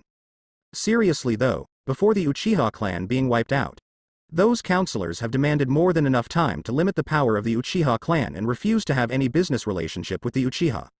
Forming a total isolated circle for the Uchiha, just like treating a lion in a cage, and now so-called Uchiha ass-kisser were all the one that responsible for the Uchiha clan betrayal. Kushina didn't know whether those bastard felt guilty for the destroyed of Uchiha clan or they just want to have another powerful shinobi that can rival first Hokage to be under their control. Kakashi. 1 Kushina, 2 Kurenai, 5 Guy, 6 Asuma, 3. So it has been decided, the first match will be Team Kakashi versus Team Kushina. The old Hokage stated and had Kushina raise up her hand. Hokage-sama, isn't it unfair for my team? As my team only consists of 1 student while Team Kakashi has 3 students. Kushina questioned, but before the old Hokage can make any suggestion he was quickly interrupted by one of the elder Koharu. Uzumaki-san, we strongly believe that your team has the ability to stand up against other team. You are the best seal master Konoha can offer, and if your student fails, It only means that he is not worthy for your time and we shall help you to get new genin into your team. Koharu replied, which surprised both the Hokage and Kushina and made the said Uzumaki clench her fist tightly while trying to control her temper. So that's those fuckers have in their mind to let Naru-chan single-handle 3 genins or force me to give up training Naru-chan. Counselor Koharu, today's event should be a fair duel between team, not some kind of gang fighting. I will kindly have another 2 members from other team to join in. Replied the old Hokage, as he just thought that this was just a wrong statement from his fellow counselor, but soon the reality has slapped his face real hard. No. I agree on Counselor Koharu's suggestion. I agree were the sound from the civilian counselors. Even with such unfair pairing, they gave less care about the fairness. As who were they kidding? They have put lots of their money on the Uchiha and it is better that the boy doesn't lose. Well, genins, please prepare yourself and go into the preliminaries circle. The lone-eye old war hawk stated. He has been inspecting the whole scene quietly until now. He didn't want the argument to continue on. For his own perspective, he has nothing to lose. If the Uchiha win, the counselor will be more likely to side with him, seeing that he acted in their interest. If the Uzumaki brat wins, which seems impossible, he can make the prideful Uchiha leave the current shinobi team and join his root program. Watching Team 7 has walked into the preliminar, Kushina tries to make another argument but feels Naruto's hand gently pat on her shoulder. Don't worry, sensei. I won't lose, Naruto assured her with determination, and looking into the eyes of her son, Kushina saw the shadow of her hero Namikaze Minato. Like father like son, Naruto now shares the same gaze just like Minato when someone dares to threaten his family. And with that gaze, Minato never ever loses any battle. Please be careful then, Naruto, Kushina said, as she knows that there is no point to argue with her son anymore after he had made up his mind and now she just has to be confident in his abilities. You are going down this time, dope. The Inuzuka heir mocked with a snicker and stood right beside his teammates, the last Uchiha heir Uchiha Sasuke and Haruno Sakura. Ready. Begin, Danzo declared. Once the signal was given, Kiba quickly rushed toward Naruto with his claws aiming to his head, which the blonde simply sidestepped to evade the advancement of Kiba while pulling out his own kunai to counter the kunai barrage sent by Sasuke. Watching that his surprise attack fail, the Uchiha quickly pulled out another kunai and reverse grabbed it before he rushed toward the blonde boy and delivered a barrage of attacks. Stay still, you dope. The Inuzuka yelled angrily, as his several attempts to cut off his opponent's head failed with the blonde simply sidestep every time while focused on dealing with the Uchiha, which only made the Inuzuka even angrier. Get out of my way, Inu the prideful Uchiha ordered, as he jumped backward and pulled out a scroll. With a sound of puff, barrage of kunais were sent toward the direction of Naruto and Kiba. Clank. Clank. Clank. Are you trying to kill me, you jerk?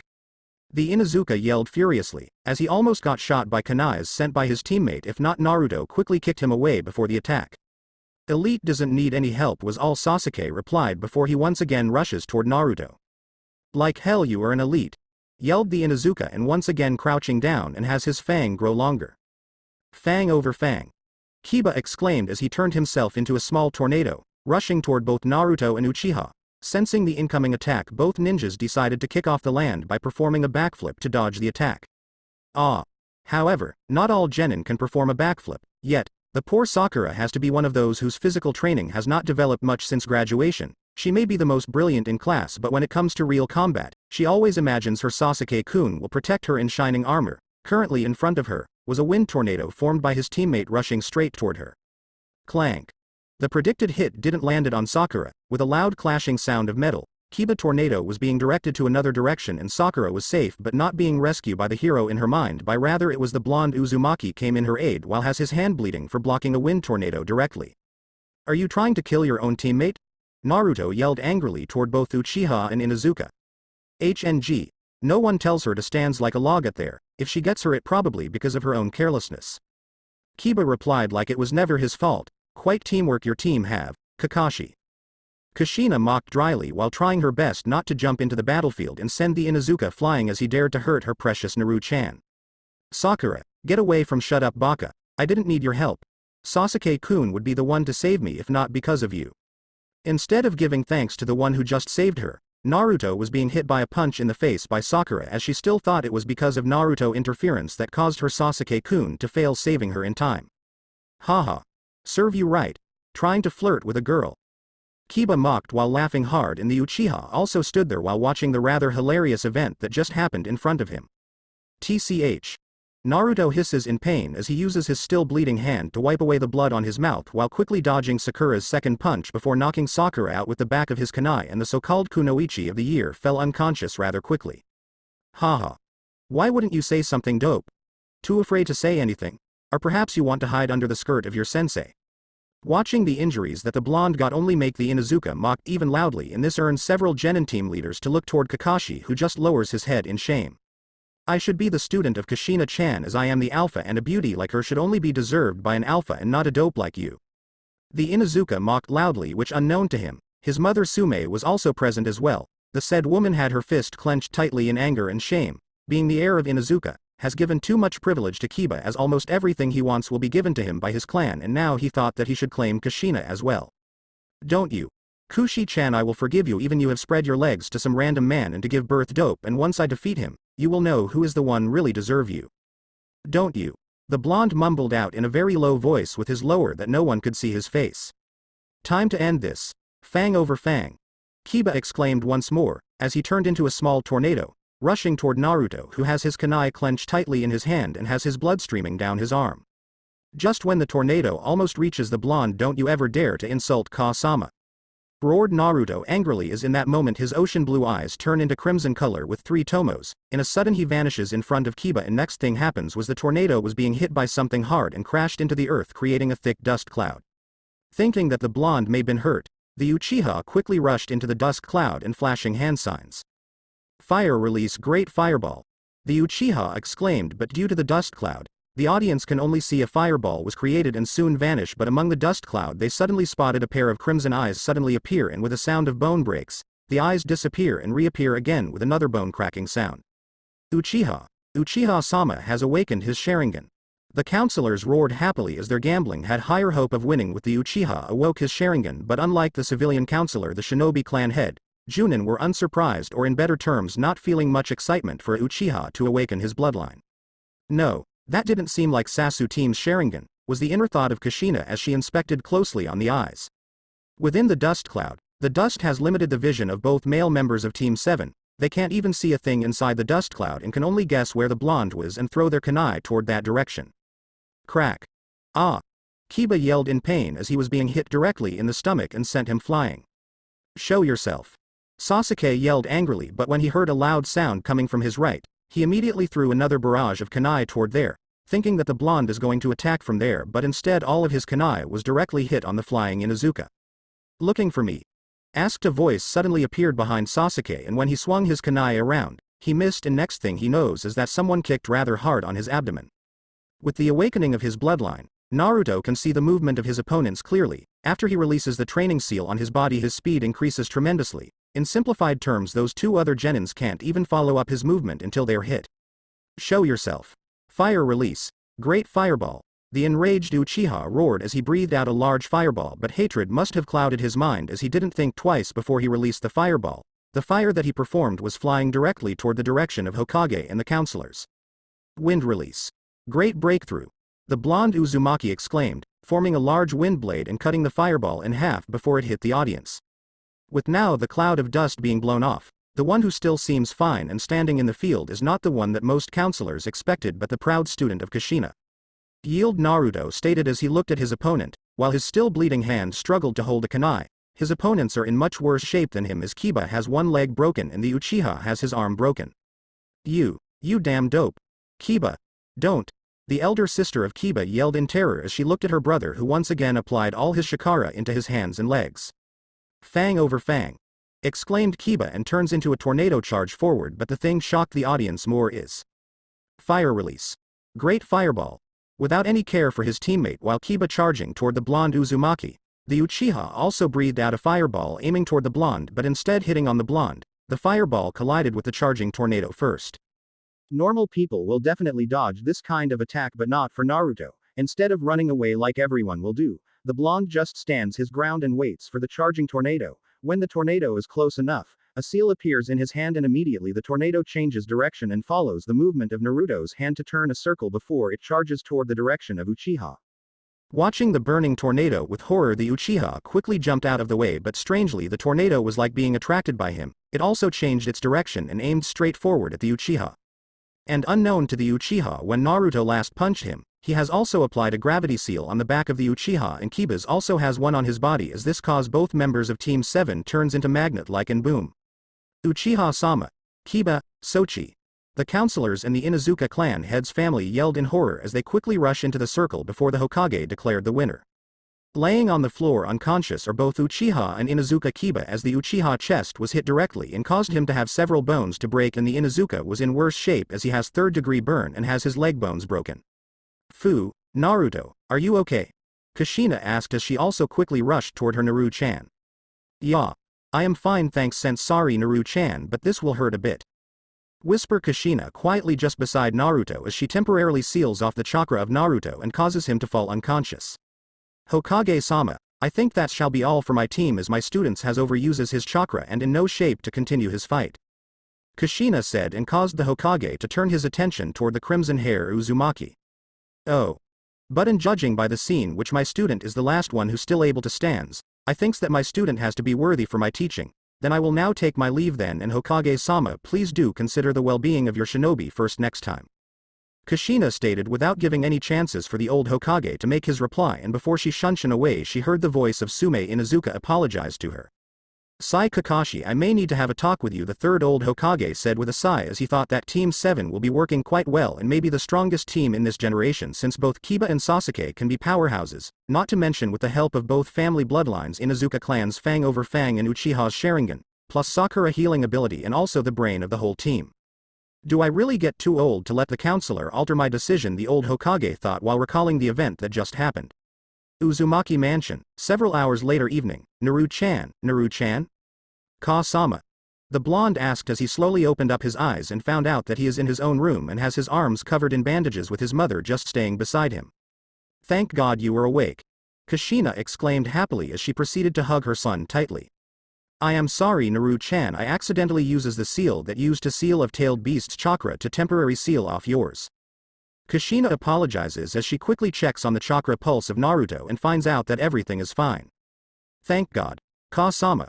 Why did you seal off my chakra? Naru-chan, try to apply chakra into your eyes and looks into the mirror. Kushina suggested that, full of questions, Naruto still applied his chakra into his eyes and took the small mirror that was given by Kushina and looked into it. This is? Yup, congratulations Naru-chan you have successfully awakened your Sharingan and with 3 tomos no less. Exclaimed a happy Kushina while her son was still in shock seeing that he has awakened something that it may not seem possible but that also means? Ka-sama, does this mean my father is an Uchiha? Naruto asked and this immediately surprised Kushina as she was shocked that Naruto would suddenly give her such difficult questions to answer. What should I do? I don't think Naru-chan is ready to take the last name of Minato-kun but I don't want to lie to Naru-chan. Kushina thought in panic as she quickly thought of ways to answer Naruto's question. Naru-chan Kushina said, as she softly pat on Naruto's head and whisper at his ear. Sorry Naru-chan, you are not ready to know who is your father but I can assure you that he is a great hero and a hero who wished to save the world. Whisper Kushina gently and softly around Naruto's ear and the blonde can only nod as understanding as no point to force his Ka-sama to tell him. Naru-chan, how about you go to take a bath first? I will prepare your reward, as to celebrate your victory against Team 7. Okay. Said Naruto as he got up from his bed. Oh and Naru-chan, please remember not to activate your Sharingan in front of other teams or shinobi of Konoha as it will be a lot of trouble if they find out that you have the Sharingan. Kushina said and had Naruto return with a nod before he went out of the room. Bathroom. Ah, this is the best. Mumbled the blonde to himself as he sits in the bathtub while enjoying the hot water comfortably. I really wonder who my father is, or who I inherited my Sharingan from. I wonder if I have Sharingan, does that also mean that I can copy other shinobi art like Kakashi? Thought Naruto to himself while trying to remember the fight scene against Team 7. Wait. Naruto thought as he could remember the hand sign of the great fireball that Sasuke used clearly. Naru-chan are you in there?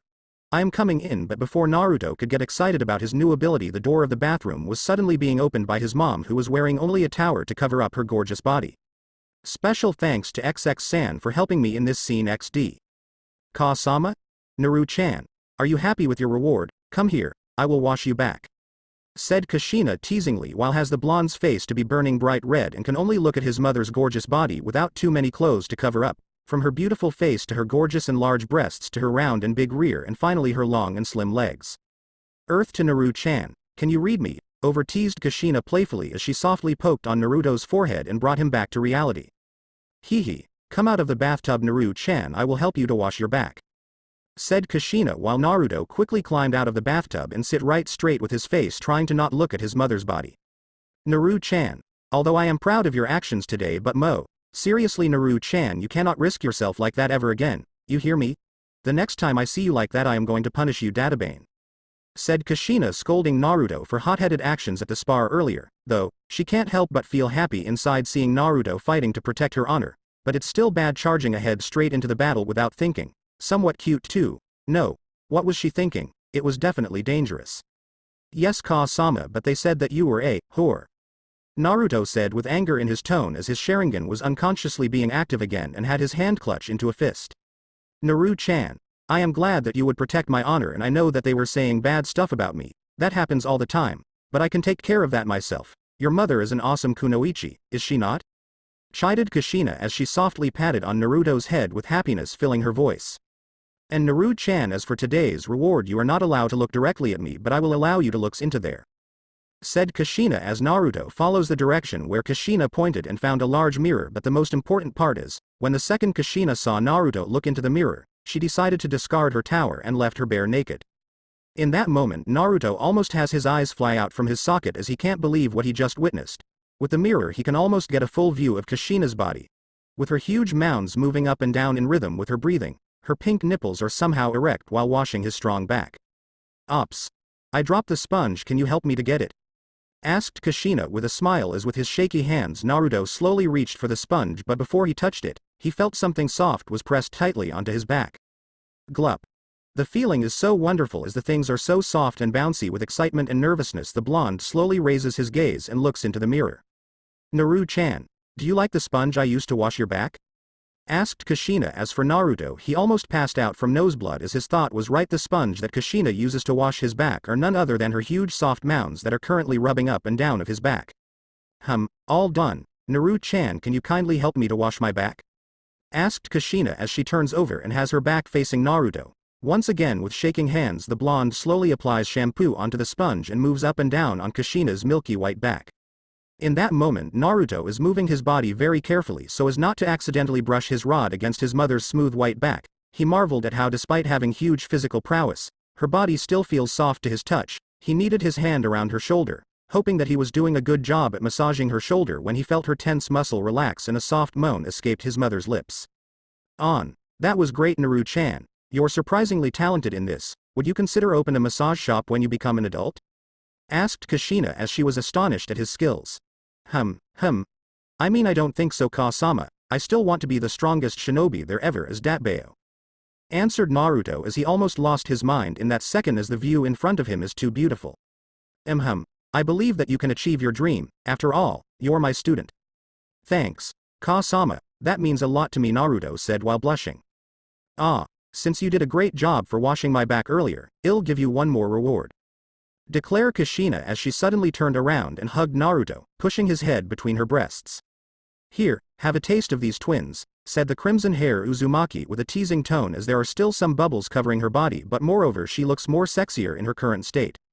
As Kushina slowly raises her right breast like signaling Naruto to have a taste of it, his mind only fills with the beautiful breasts in front of him.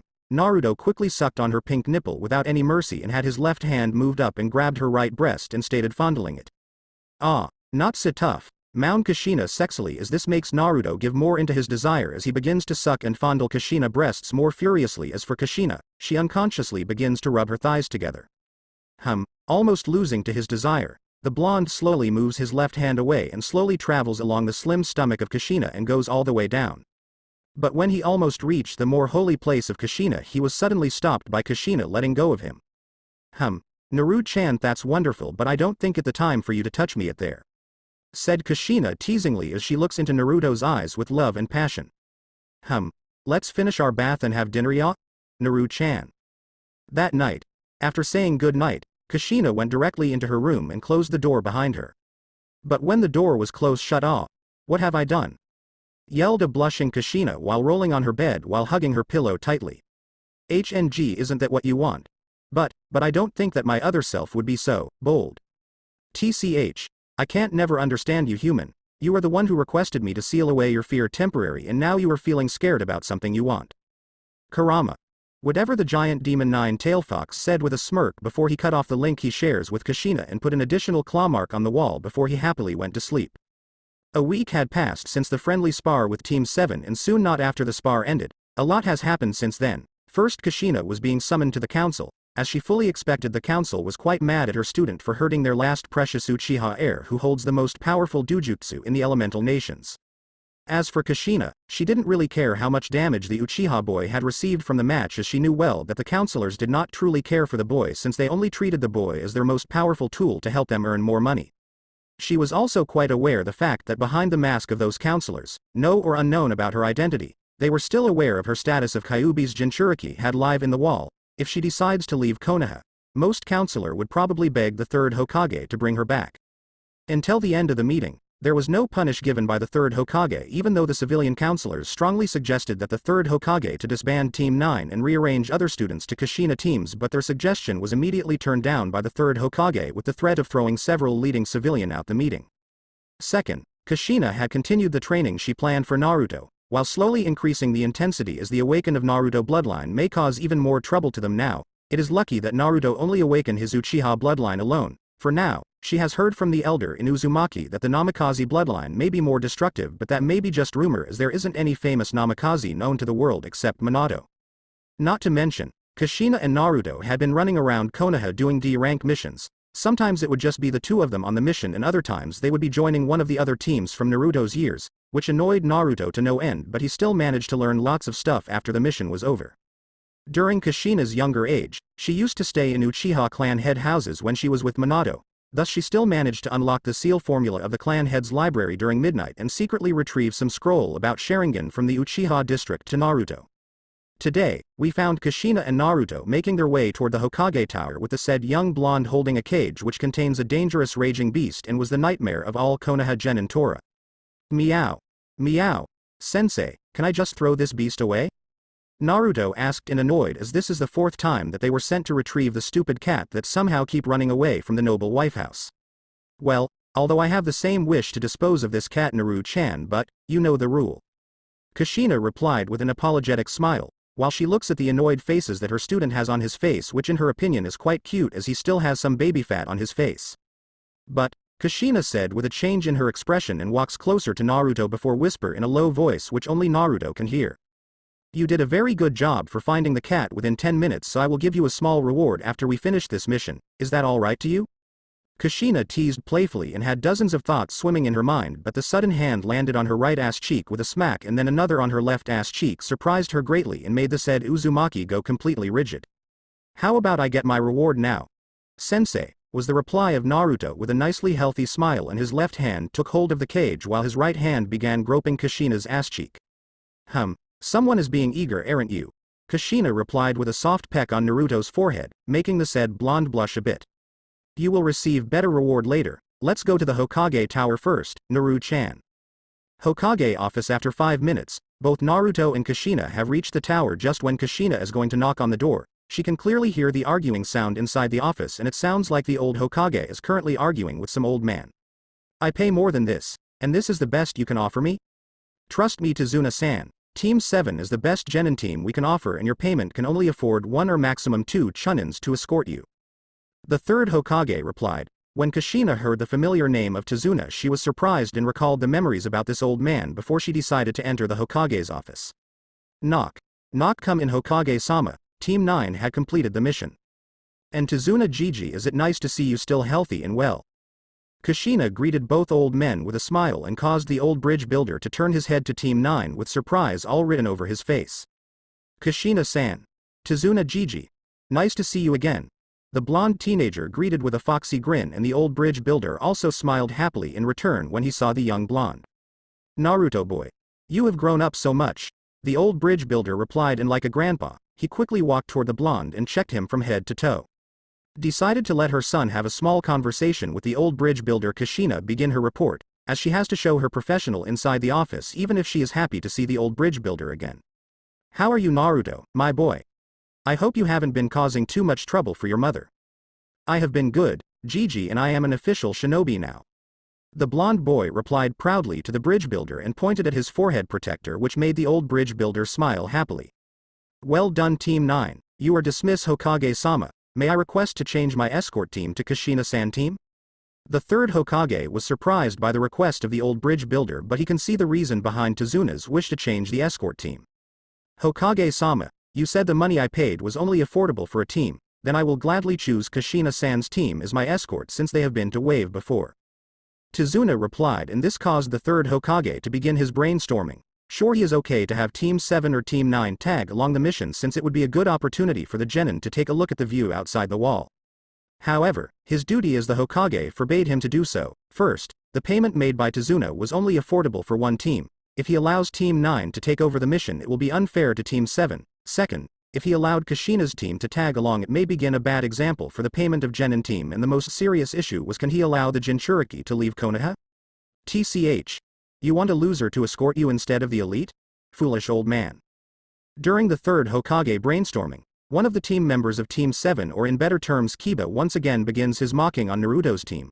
Looks like the boy still hasn't learned his lesson after the last sparring and has his wounds being treated in the hospital for a whole week. Can I really let Team 9 be out of the wall? What will the council say when they find out? You know what? Let the council go screw themselves. It was bad enough for me to be blamed by several clan heads due to the last second Hokage birthday tournament. You have made a valid point, Mr. Tizuna. Since you have stated that Kushina team is more familiar with Wave Country, I will agree on this escort mission, but with one condition. Team 7 shall also take part in this escort mission. I will not put an extra charge for the payment, but I wish you to provide them a place to stay during the mission. Is that acceptable? The old Hokage asked. Several hours later, the bridge of Wave. Several hours later, since Tizuna wishes to return to Wave as soon as possible, both teams took off rather quickly, after their encounter with the Mizu demon brothers who intended to ambush them but being spotted by Team 9 and has Kakashi being defeated by the demons, which turn out just a test to his team.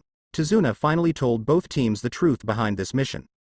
After both teams knew about the truth behind Wave Country emergency status, Kakashi's team strongly recommended returning to Konoha since the situation was out of their control. If they were not careful enough, this mission may become the spark to enlighten the conflict between countries. However, seeing that Team 9 wishes to continue the mission, Team 7 can only agree to continue the mission with all of them having their own thoughts in their mind, especially Kiba. Damn, that dope. But this may be a chance for me to impress Kushina. Just you wait, Kushina, you will soon moan my name. This was the thought of the horny Kiba. It seems he is still out of the reality and continues in his daydream while keeping eyeing Kushina's ass when she walks. An hour later, the team has finally reached the border of Konoha, and present in front of them is the giant Great Bridge of Wave, which is still in construction. Wow. That's huge. Hey, remember who is the one crafting it? Tizuna said proudly with his nose almost reaching the sky, but just when they step onto the bridge, their vision was suddenly blocked by thick mist. Tizuna-san, is there always so much mist here? Usually no, it's kind of strange. Wave will only has small mist that barely disturb our vision. I'm also first time encounter mist that thick. Tizuna replied to Kakashi, as it was true, even now it is midday, both teams can barely see what is in front of them. Guys, be careful, this may be an enemy's jutsu. I once heard there was a jutsu named Hidden Mist that is commonly used in Mist Village Assassin. Kushina said, and caused both Team 7 and her team to be alert, with all the genin immediately grabbing hold on their kunai while advancing slowly. Suddenly there was a giant light source appear and coming straight forward them. Dodge! Kushina exclaimed as she quickly grabbed the old bridge builder and jumped to the side, with her student also doing the same, and had Team 7 leader Kakashi grab Sakura, Kiba and Sasuke to the side. Itachi, how can you miss such a large target? Said a voice inside the mist, and with a wave of his blade a part of the mist was being blown off and had the attacker reveal himself to the Konoha shinobi. Itachi! Sasuke roared in rage as he tried to rush toward Itachi but was held back by Kakashi. This isn't good, thought Kushina as she looked at her opponent. Hoshigaki Kisame a monster of the mist, Genjutsu Master Uchiha Itachi and Momochi Zabuza, demon of the mist. Kakashi mumbled, as he eyed his foes carefully, and one thing he can say is the situation in front of him is very very bad, 2 S-class missing nins and 1 A-class rouge nin. Hey Itachi, it seems we are quite famous around here. Well, seems you are aware of us, then I suppose introduction isn't needed, so how about you just hand the bridge builder to us, and run away? Kisame suggests with a chuckle and has his blade to grin like approving his words. Not going to happen. If you want him then you will have to fight for him. Kushina retorted as she pulled out her sword from her seal storage that is applied on her handguard. That's what I like to hear. Chuck the sharkskin Rouge Nin said happily before he went into his battle stance. Kakashi, you handle Zabuza, I will take care both Itachi and Sharky. Kushina ordered, and with that was said the whole flies became dead silent. Both Konoha S-rank shinobi inspect the move of their enemy with caution. As for the genins and Tazuna, they are all very nervous as this is the first time that they are going to handle Rouge Nin. Zabuza, do your thing, Kisame ordered, just take care yourself, Shark. Zabuza replied with annoyance and began to flash through hand seals. Kakashi. We have to stop that technique, Kushina said in a hurry as she immediately dashed forward hoping to disturb Zabuza to cast the jutsu but only being blocked by Kisame with his sword. Hee. Your fight is with me, Lightning Blade. Kakashi exclaimed and had lightning cover up his hand and kunai before he charged toward Zabuza, but he was disturbed when Itachi showed up just in front of him. Water release. Hidden in the mist technique, the demon of the mist exclaimed as the mist once again covered up the whole bridge and all three Rouge Nin along with the Junins, totally leaving out the genins with the old bridge builder. Now there left only the genins to guard the bridge builder with the sound of metal clashing echoing through the mist. The best word to describe Team 7's current feeling is scare. The sound of metal clashing would only increase their nervousness. Sasuke-kun, I am scared, Sakura said in a timid voice as she grabbed hold onto her beloved Sasuke's hand tightly like her life depended on him. As for Kiba and Sasuke, both boys are trying to locate within all the metal clashing sound. Maybe we should retreat now, Kiba suggested with a gulp as he can't stop his legs that are shaking like crazy. All those thoughts of banging another girl and self-proclaimed alpha were all gone when he first encountered such a deadly situation. There is one thought that keeps swimming in his mind, which is to run back to Konoha. Kiba. Clank. But before Kiba can actually put his mind into action, he is suddenly pushed away by Naruto throwing a shinobi pouch toward him, which causes him to fall backward. Kiba was still confused as hell when he was hit by the pouch. The next thing he saw almost caused him shit in his pants as a sword mark appeared just where he was standing. Naruto was the first one to sense an unknown chakra signature appear behind the Kiba and can only react by pushing the boy away while he himself quickly activate his Sharingan to locate the enemy. Oh. I didn't know that there is a genin able to pinpoint my location when I used my silent assassinate skill. The figure said, with Naruto reverse grabbing his kunai and ordering Team 7 protect the client. Don't leave him out of your sight. But the figure said, and out of sudden a sword appeared from the left of Naruto and it was filled with lightning chakra. Reacting quickly, Naruto quickly pushed back the sword and jumped backward but still had his shoulder being cut a bit. Who are you? Oh, I am surprised you can't even recognize the blades. Well. The figure said as he steps into the clearing with all members of Team 7 being frozen up because of his content I am Kurasuke Raiga, also known well as Thunder in the Hidden Mist, and this baby is my precious weapon Kiba Blades. The Rouge Nin introduced. He is a man who has blue eyes with a darker ripple around the pupil, waist-length green hair with the top two bangs falling down on his cheeks on each side, and having dark, full lips. In his hands is a pair of swords, each with slim and straight double-edged blades. Both blades also have an upward curved bladed prong near the tip of one side of the blade and another one near the base of the blade's other side. At their bases are smooth brown hilts with a round gray hilt. Say, what's your name, kid? Raiga, the Thunder of the Mist asked as he pointed his blade toward Naruto with full interest. Uzumaki Naruto answered, even though the missing nin is standing there lazily but being aware of the name and the swords. Naruto has to be cautious for each action he is about to take around the Rouge Nin. A blonde Uzumaki? That's rare. You don't seem like an Uzumaki, but rather you do successfully remind me of one man, a person, a very powerful and prideful person. Raiga stated, but suddenly he disappeared, and appeared just beside Sasuke with the intent to avoid combat with Naruto and went straight forward to Tazuna. Team 7. Protect the client. Naruto yelled once more, as he had expected the rogue nin target was Tazuna and he would of course try to avoid any battle with him. When the moment Raiga rushed toward Tazuna, a mud wall was immediately raised in front of Tazuna and it is coming from the seal tag Naruto has put around Tazuna before the fight. And soon after one mud wall was raised up, 3 other walls were also raised up from the ground protecting Team 7 and Tazuna. Wind style.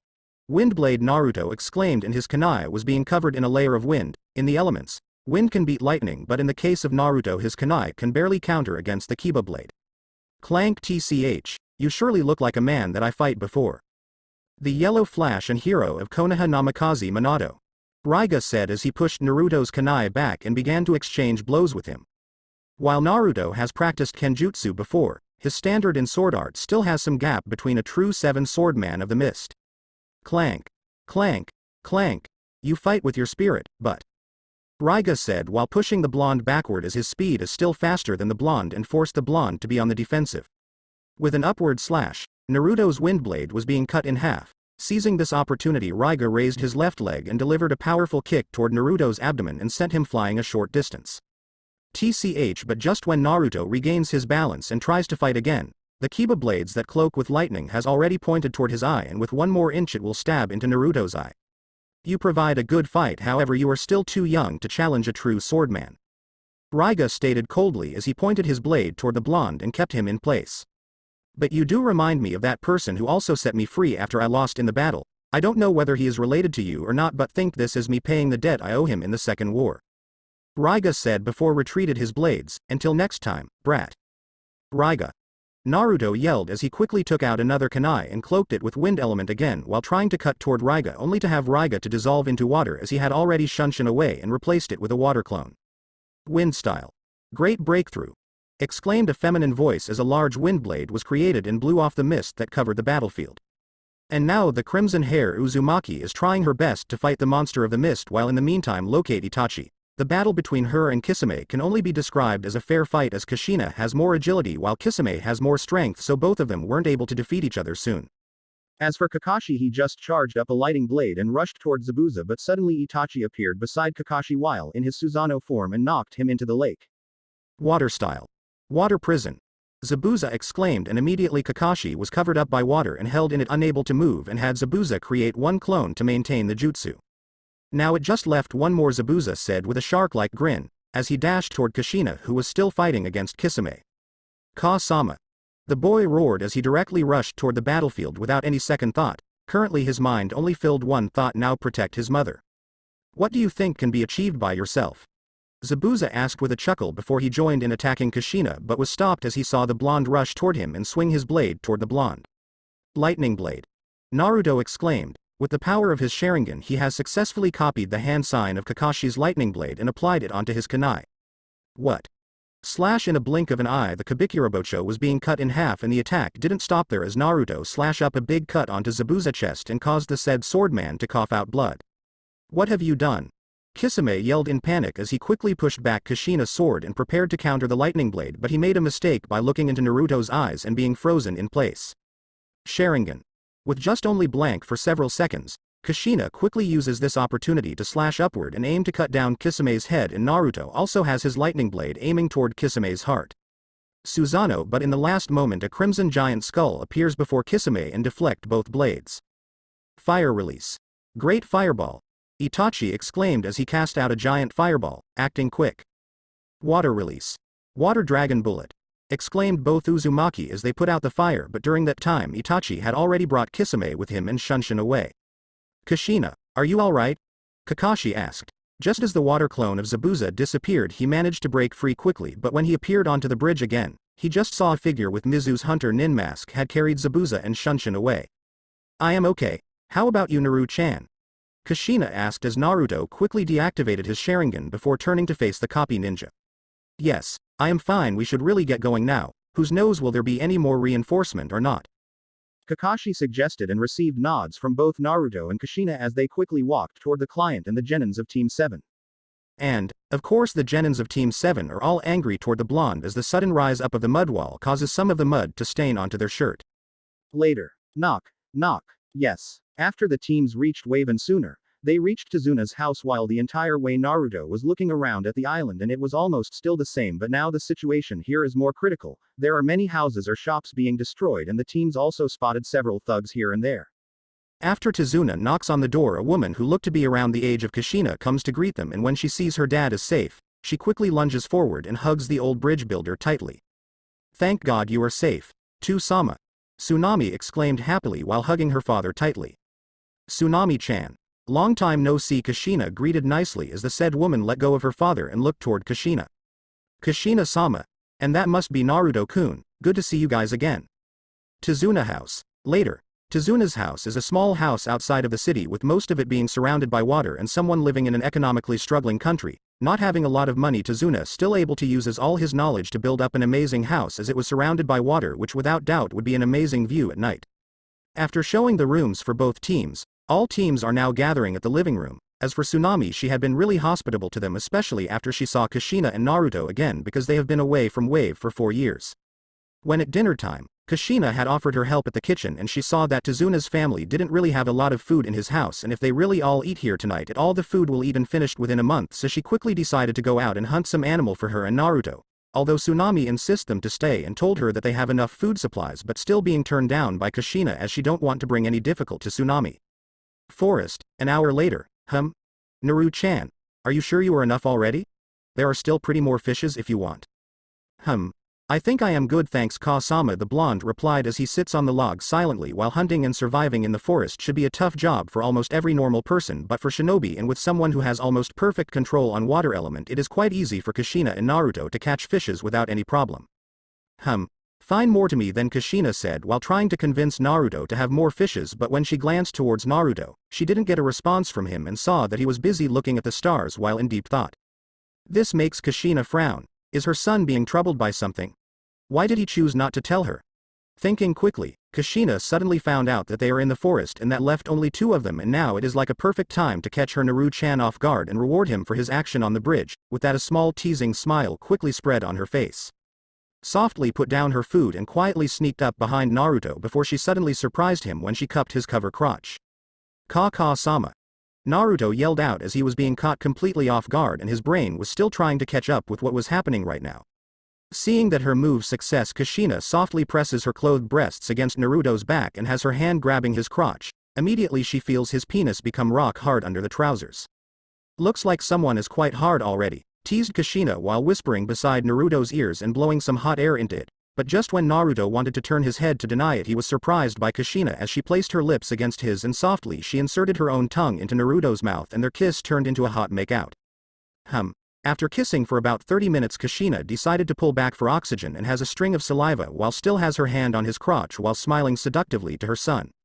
You did well today, Naru-chan, so you deserve a nice reward today, said Kushina as she slowly zipped down her genin vest and threw it to the side and also gave Naruto a striptease while slowly pulled up her black shirt and her black sport bra over her head. Under the moonlight it gave Kushina a different kind of beauty, as now standing in front of the blonde isn't like a human anymore but like a beautiful goddess from moon, as she has her firm DD breasts jiggle a bit and at the moment Naruto can only describe them as prefect.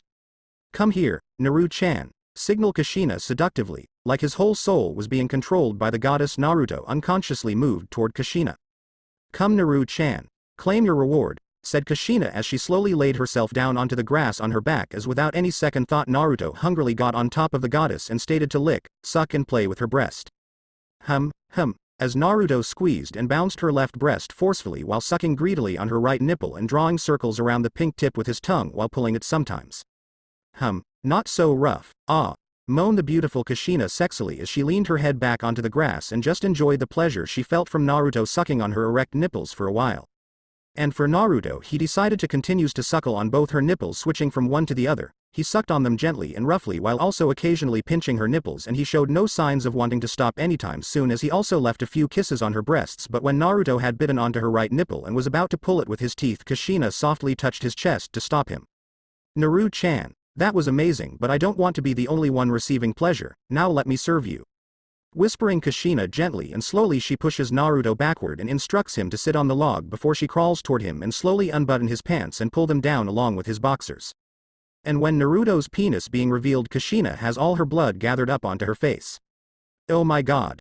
Naru-chan's in front of Kushina is a proud erect penis, as this is also the first time Kushina sees a penis, so she timidly inspecting its color and veins while wondering how to make it feels good.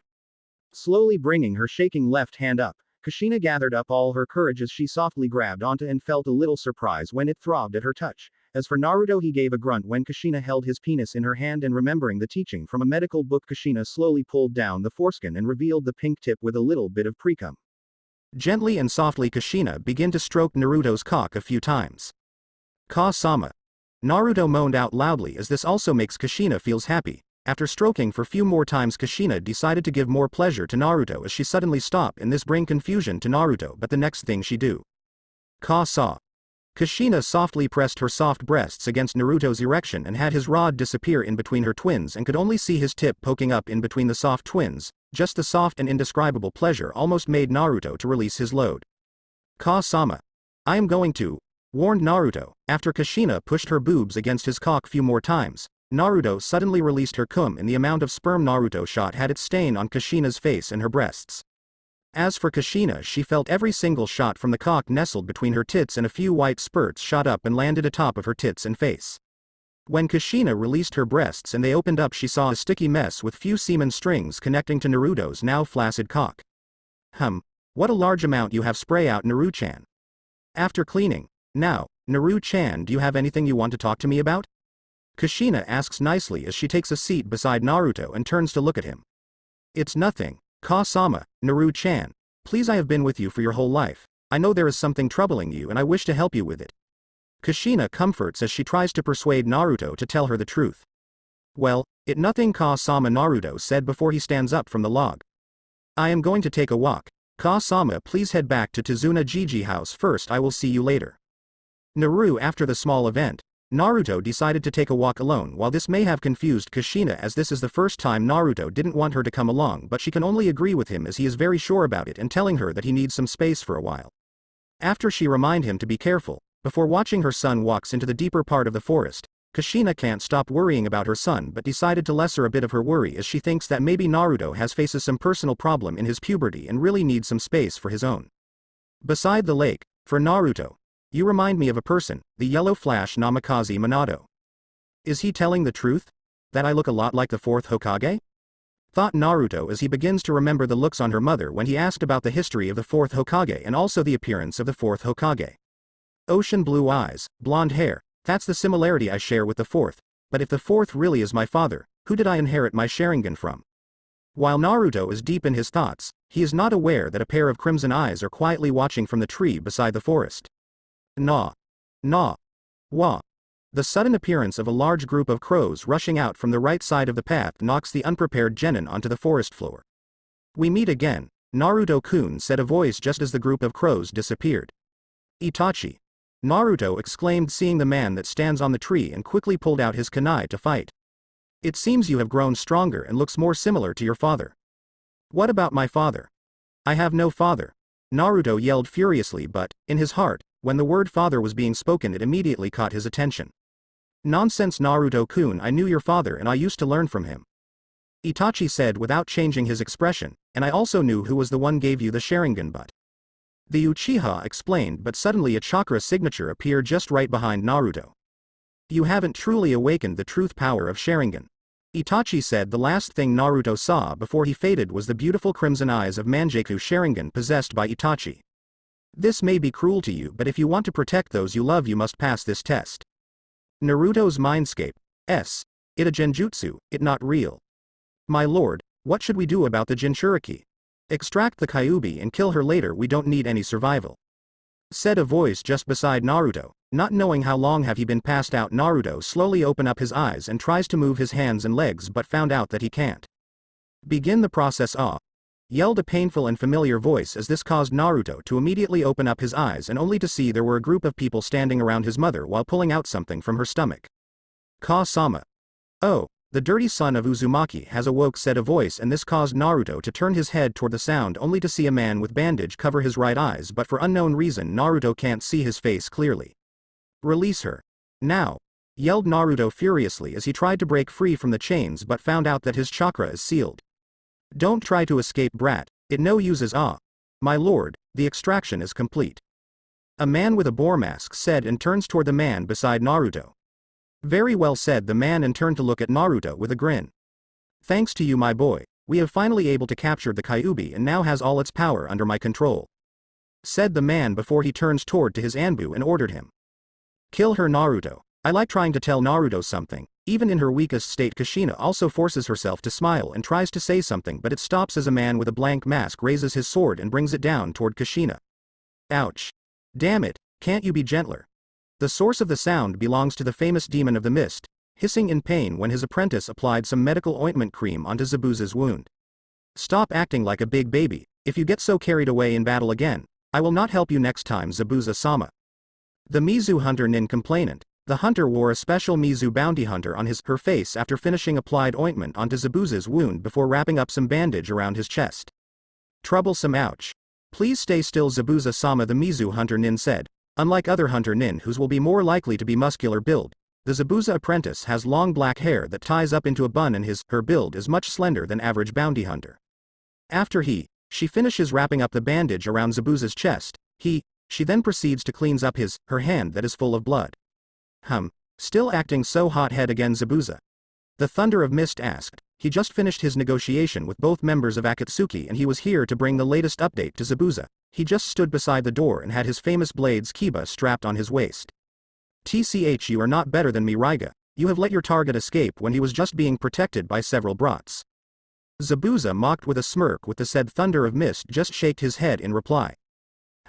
Whatever, Raiga replied lazily and took a seat on the floor with his eyes closed while leaning his back on the cave wall. Please be careful next time, Zabuza-sama. It is very fortunate that the lightning slash didn't cause any deep wounds on you. The masked hunter nin warned and finished wrapping up all the bandages on Zabuza. You worry too much, girl. I am the demon of mist, there is never death.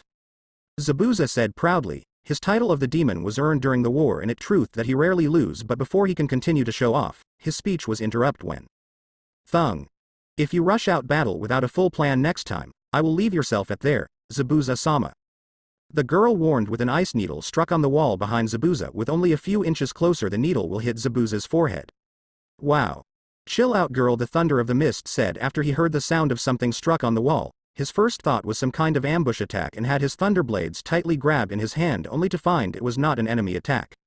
Not very helpful here, Raiga. Anyway, how long will I be able to wield my sword again, Haku? About several weeks, Zabuza-sama. The cut has injured your lungs and almost reached your heart.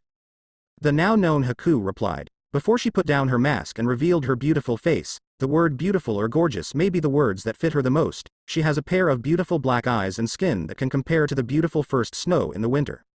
Raiga-san, I am going out to pick some herbs for Zabuza-sama. Can you please help me take care of Zabuza-sama for a while? Sure. Babysitting the demon shouldn't be too hard. Raiga replied, but he also quickly ducked to the right, as the giant sword Kabikirabocho was being thrown towards him and stuck on the wall, while what followed was the coughing sound of Zabuza. Sigh. Just be careful, okay?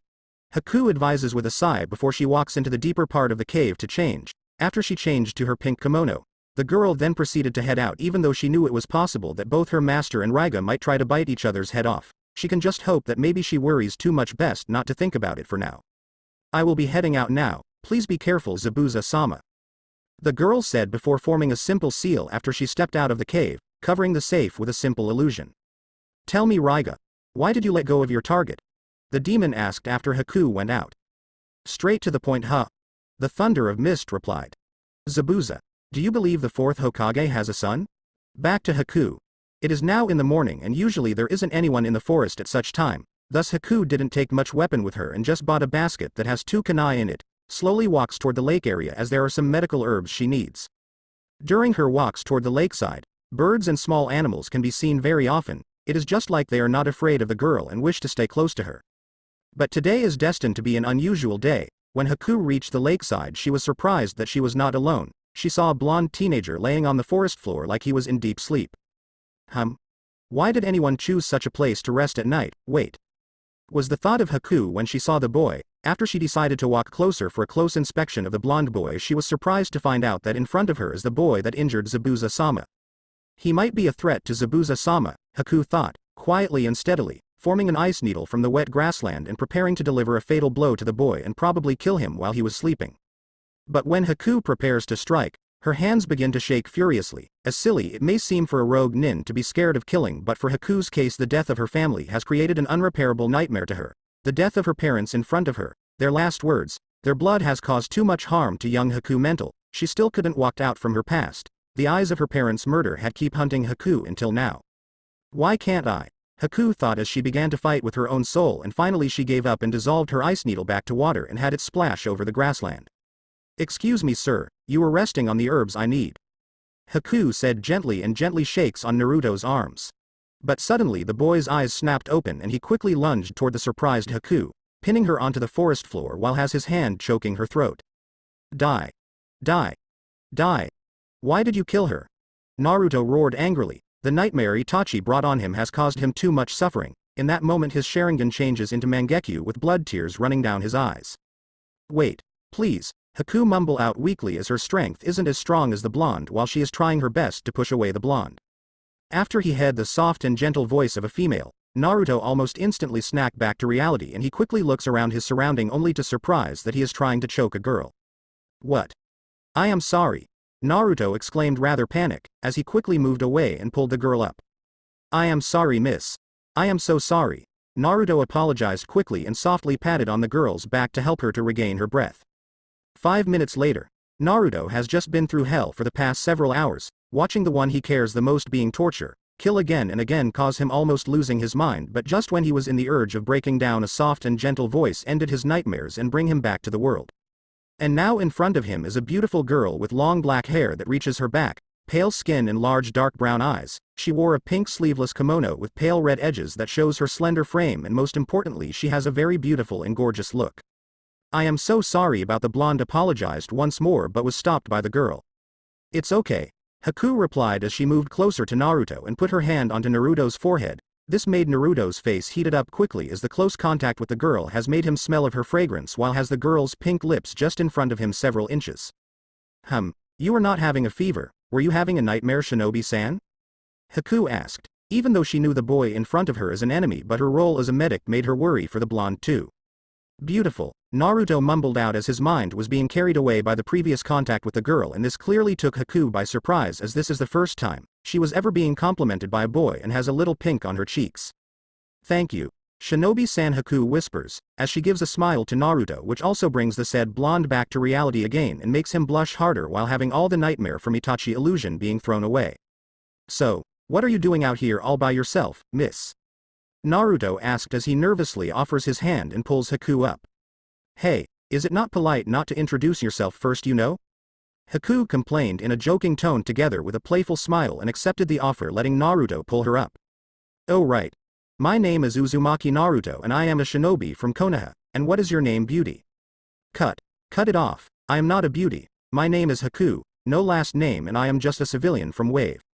Haku replied while her cheeks turned rosy pink, and I am here to pick up some herbs for my precious one. As Gado's thugs have been running in the town for months, there isn't any medical supply available in Wave right now. The girl explained politely before she kneels down and start picking up herbs. Gado, that bastard. Hey, how about I help you out? It will be very rude for just leaving you to do all this work by yourself. Naruto suggested, as he kneels down beside Haku, who is surprised that the blonde will help her to pick up the herbs. Thanks Naruto-san, but you might need to throw away the plant you are holding right now as it is a type of poison grass. Haku said, and this caused the blonde to panic, immediately throw the plant away and have the girl giggle in reply. An hour later. Thank you for your generous help, Naruto-san. Nah, you are welcome, Haku-san, with the Chan words almost slipping out of his mouth.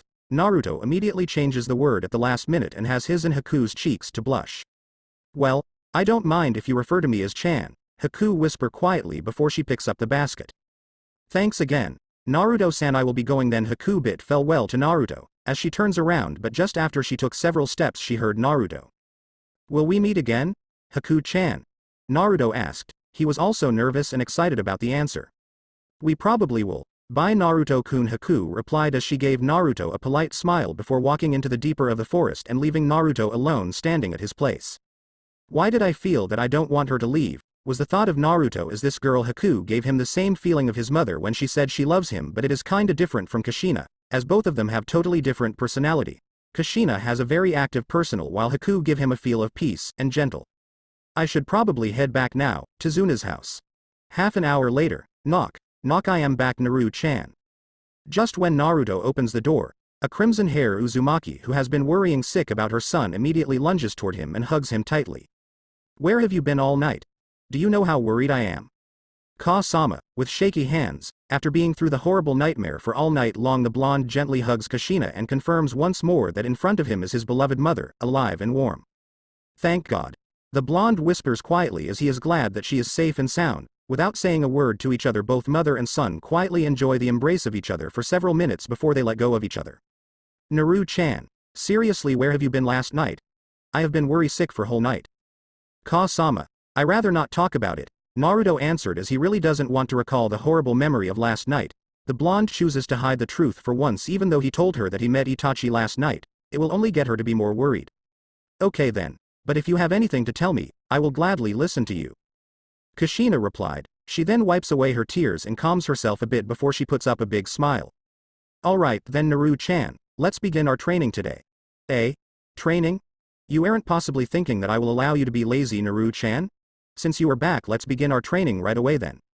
The crimson-hair Uzumaki woman said, and without giving any chances for her son to complain, she then dragged Naruto into the forest despite the blonde protest about the training. 10 minutes later. Forest. Okay, I think we are far enough. Kushina said. After walking for 10 minutes, both Uzumaki stop at a small clearing inside the forest and have Kushina inspect the surroundings. Ka-sama, why do you lead me into the forest? I thought just behind Tazuna Gigi house there was a big clearing? Well, for your information, Naru-chan, before Tsunami-san went out this morning, Kakashi has informed his team to gather there for tree walking or other training if I am not mistaken. Besides, I can't let the so-called copy ninja copy any of my awesome teaching, right? Naru-chan. And you don't want anyone to find out your reward, right? The beautiful Uzumaki teased with a wink and a seductive smile. As for today, I will teach you this, Kushina said and lent out her hand. Within the first few seconds, Naruto was confused as nothing happened, but slowly he can feel the wind gather on Kushina's palm and begin to spin in a direction, and it forms into a blue-color spiral ball. This, Naru-chan, is the masterpiece of the fourth Hokage, the Rasengan. It does not need complex hand seals to perform it, thus it is very efficient during a battle, as you can just form it immediately after you master it. And for how much damage can it cause? Kushina explained as she walked to a tree and slammed the spiraling sphere onto the tree trunk. Almost instantly there was a large amount of wood pieces sent flying, in the trunk where the Rasengan hit was being replaced by a large hole. About this much, Kushina said as she turned around before the tree fell down, resulting in a large amount of dust being blown off. Cool. Looking at what was left for the tree, Naruto was quite surprised and astounded with the result that a simple small chakra ball can bring. I know. It is cool, right? How about we begin our lesson for today, Naru-chan? Kushina asked as she clapped her hand to gain Naruto's attention. First of all, I will teach you about the basic knowledge of Rasengan. As I just taught you, Rasengan doesn't require any hand seals, but it will require extremely refined chakra control, which you have after walking on waterfall, something that very few shinobi naturally possess. For this reason, the fourth Hokage broken the steps of learning Rasengan into 3 steps: rotation, power and containment. As for today, I am going to teach you about rotation only. Once you master the rotation, I will teach you the power required to form Rasengan. Is that clear? Yes, sensei. The blonde answered almost instantly as he was excited to learn the awesome jutsu. Good. For rotation you must first learn how to spin your chakra in multiple directions at once, to be more simplified catch. Kushina explained as she took out a water balloon from her genin vessel's pocket and threw it to Naruto. As to help you marking your progress of rotation, the balloon can help you with that, as it is filled with water and your goal is to spin the water in several directions until the balloon burst completely. As for the reward for mastering this technique, Kushina said in a teasing tone as she slowly walked to a tree while swaying her ass sexily left and right until she disappeared behind the tree, making sure that Naru-chan can't see her from his position. Kushina quickly pulled down her black slim yoga pants.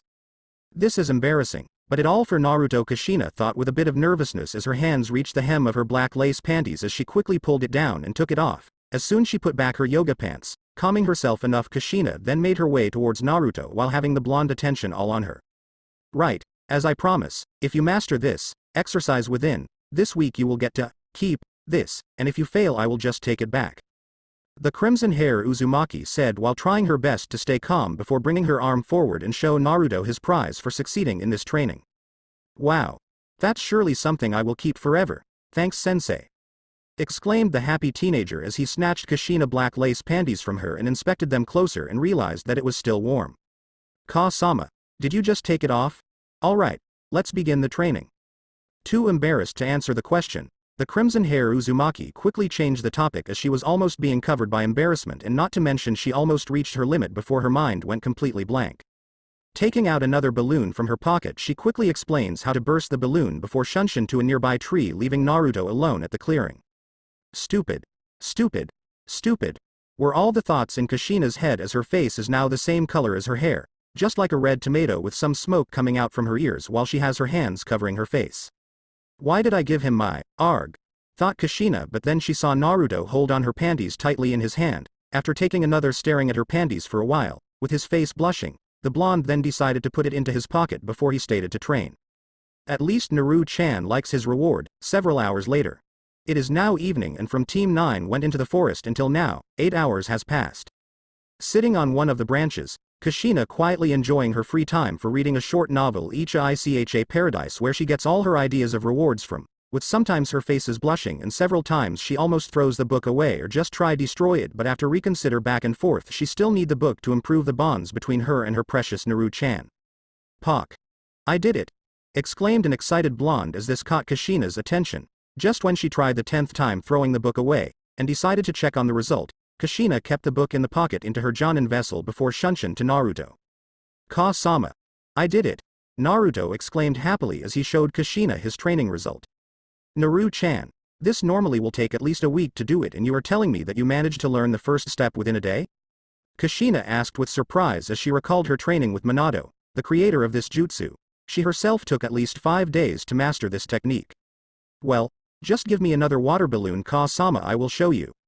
The blonde said with excitement and had Kushina pass a water balloon to Naruto. Just like what Naruto said just after he concentrated for several seconds, the balloon exploded. Incredible, incredible Naru-chan. Now it was the turns that Kushina gets very excited as she pulls her Naru-chan into her embrace and hugs him tightly while pressing her breasts on his chest. I am so proud of you, Naru-chan, Kushina said as she placed several kisses on Naruto's cheek and made the blonde blush a bit. Now let's head back, shall we? Naru-chan, halfway back to Tizuna's house. What do you want for dinner, Naru-chan? Kushina asked Naruto as they were on their way back to the house. With the success in Naruto's training, Kushina's doubts and worries for her Naru-chan maybe hiding something from her were all gone now. Well, maybe fish, but just when they both took another step forward there was a person standing on the tree that was not far from them, quietly inspecting the Uzumakis like a hunter. Almost in the same time both Uzumaki have also sent the chakra signature and caused them to have. With both of their shinobi instincts kicked in, Kushina quickly gave Naruto hand signs, ordered him to go left side and she will go right and meet up at the person's location. Giving a nod, Naruto pulls out his kunai while Kushina pulls out her sword slowly and carefully. Both shinobi creep softly to the person's location. Now, Kushina exclaimed after both of them were in position, and almost instantly Naruto appeared just in front of the man with his kunai cloak in the wind element and Kushina appeared just behind, cutting the person's head in the same time. Unexpectedly, the man exploded into crows and took form again on the tree. We meet again, Naruto-kun. You. The blonde hissed with anger as the person in front of him is the person that he less wishes to see now, Uchiha Itachi. I am not here to fight but to inform you something, Itachi said as he exploded into crows again just after Naruto's wind-cloaked chakra kunai was once again thrown toward him. What do you want, Itachi? Kushina asked. She was almost ready to go into her tail beast form, but the next thing Itachi said almost caused her heart to stop beating. Why did you choose to hide the truth from him, Kushina-san? Was the simple question of Itachi, but Kushina's face turned all white. You do remember, right? Along with you I was the several presented family members when the marriage ceremony took place. Questioned Itachi as Kushina can't think of anything to answer the question. Don't listen to him, Ka-sama. Naruto yelled loudly and brought Kushina back to reality again. I wouldn't let you hurt Ka-sama. Not this time. The blonde hissed in anger and activated his Sharingan before turning into Mangekyu, inspecting every move Itachi took. Seems like you have successfully unlocked the Mangekyu, Naruto-kun. Itachi said with a stoic face, as he looked at Naruto's Mangekyu, which is like a 3-edged shuriken with the blades all linked together into a circle. I have finished my mission at here then, I will see you in the future, Naruto-kun. Itachi said, without giving any chances for both Naruto and Kushina to make any action. His body once again exploded into crows and fly away. Damn it!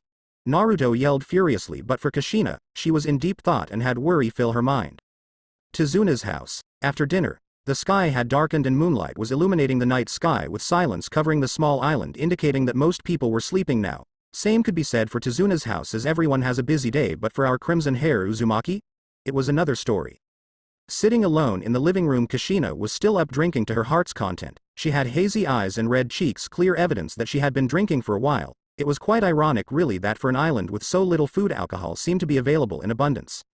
After dinner, Kushina decided to stay up and had been drinking to forget about what Itachi said in the woods. Sure, she didn't regret her action as all she had done was to protect Naruto, and it was the last wish that Miko-ne-chan wanted her to protect Naruto from the mysterious villain that was responsible for Minato's death. At first taking care of Naruto is just simply to honor the last wish of her family figure, but after taking care and watching Naruto grow up, she slowly forgets how much Naruto has been affecting her emotions from the baby to now the almost perfect hero she wishes to marry to. She knew that she would need to tell Naruto about his true heritage one day, but what will happen between them afterward? Will he be hating her and never want to see her again, or will he run away and leave her alone and empty in this world again? He hates me. Kushina mumbled with tears running down her eyes and has her head lay on the table while mumbling and crying softly. Ka-sama. Seeing that his mother still isn't in the bedroom, Naruto decided to look for her just in case she meets some trouble. Naru-chan, Kushina mumbled out from the living room, which caught Naruto's attention. Ka-sama. Have you been drinking for the whole night? The blonde asked as he saw the several empty bottles that laid on the floor. Drinking? No, I haven't drank, Kushina replied with her mind complete a mess. Let's get you back to the room first, Ka-sama, Naruto suggested and carried Kushina in bridal style while having her hands automatically land over his shoulder and accidentally show her cleavage to Naruto, showing that she isn't wearing a bra underneath her shirt. Naru-chan. Alright, I am here, Naruto replied as he opens the door before softly puts Kushina onto her tatami bed, but when he was going to close the door, Kushina suddenly pulls on his leg. Don't leave me, Naru-chan, please, Kushina whispers as she holds onto Naruto's right leg with her dear life. Ka-sama. After closing the door, Naruto softly kneels down beside Kushina and pulls her hair that was covering her face to the side and is surprised that she has tear marks. Ka-sama. What happened? Please don't leave me, Naru-chan. Kushina mumbles as she lunges toward Naruto and tackles him onto his tatami bed. Please, I won't leave you, Ka-sama, not in a million years. Naruto answered, and this caught Kushina's attention and he looked at Naruto's face. Really? I promise, I love you, Ka-sama, the blonde assures, as he pulls Kushina into his embrace. In that moment Kushina was being filled by joy and happiness, and all her negative thoughts all disappear at that moment. Even when she is in her drunken state, she still smiles happily. Naru-chan, Kushina whispers as she gently pushes Naruto backward and stands up before falling down on her tatami bed. I love you too, the Uzumaki replied as in sitting position she lightly touched her own thigh and slowly traced upwards towards her clothed crotch. After a few gentle caresses she cupped her still covered cunt before she stuck 2 fingers of her other hand into her mouth to stop herself from moaning out loud. Ka-sama. Please look at me, Naru-chan, Kushina moaned sexually as she brought both her hands up and grabbed both of her breasts through her t-shirt and stated to squeeze them.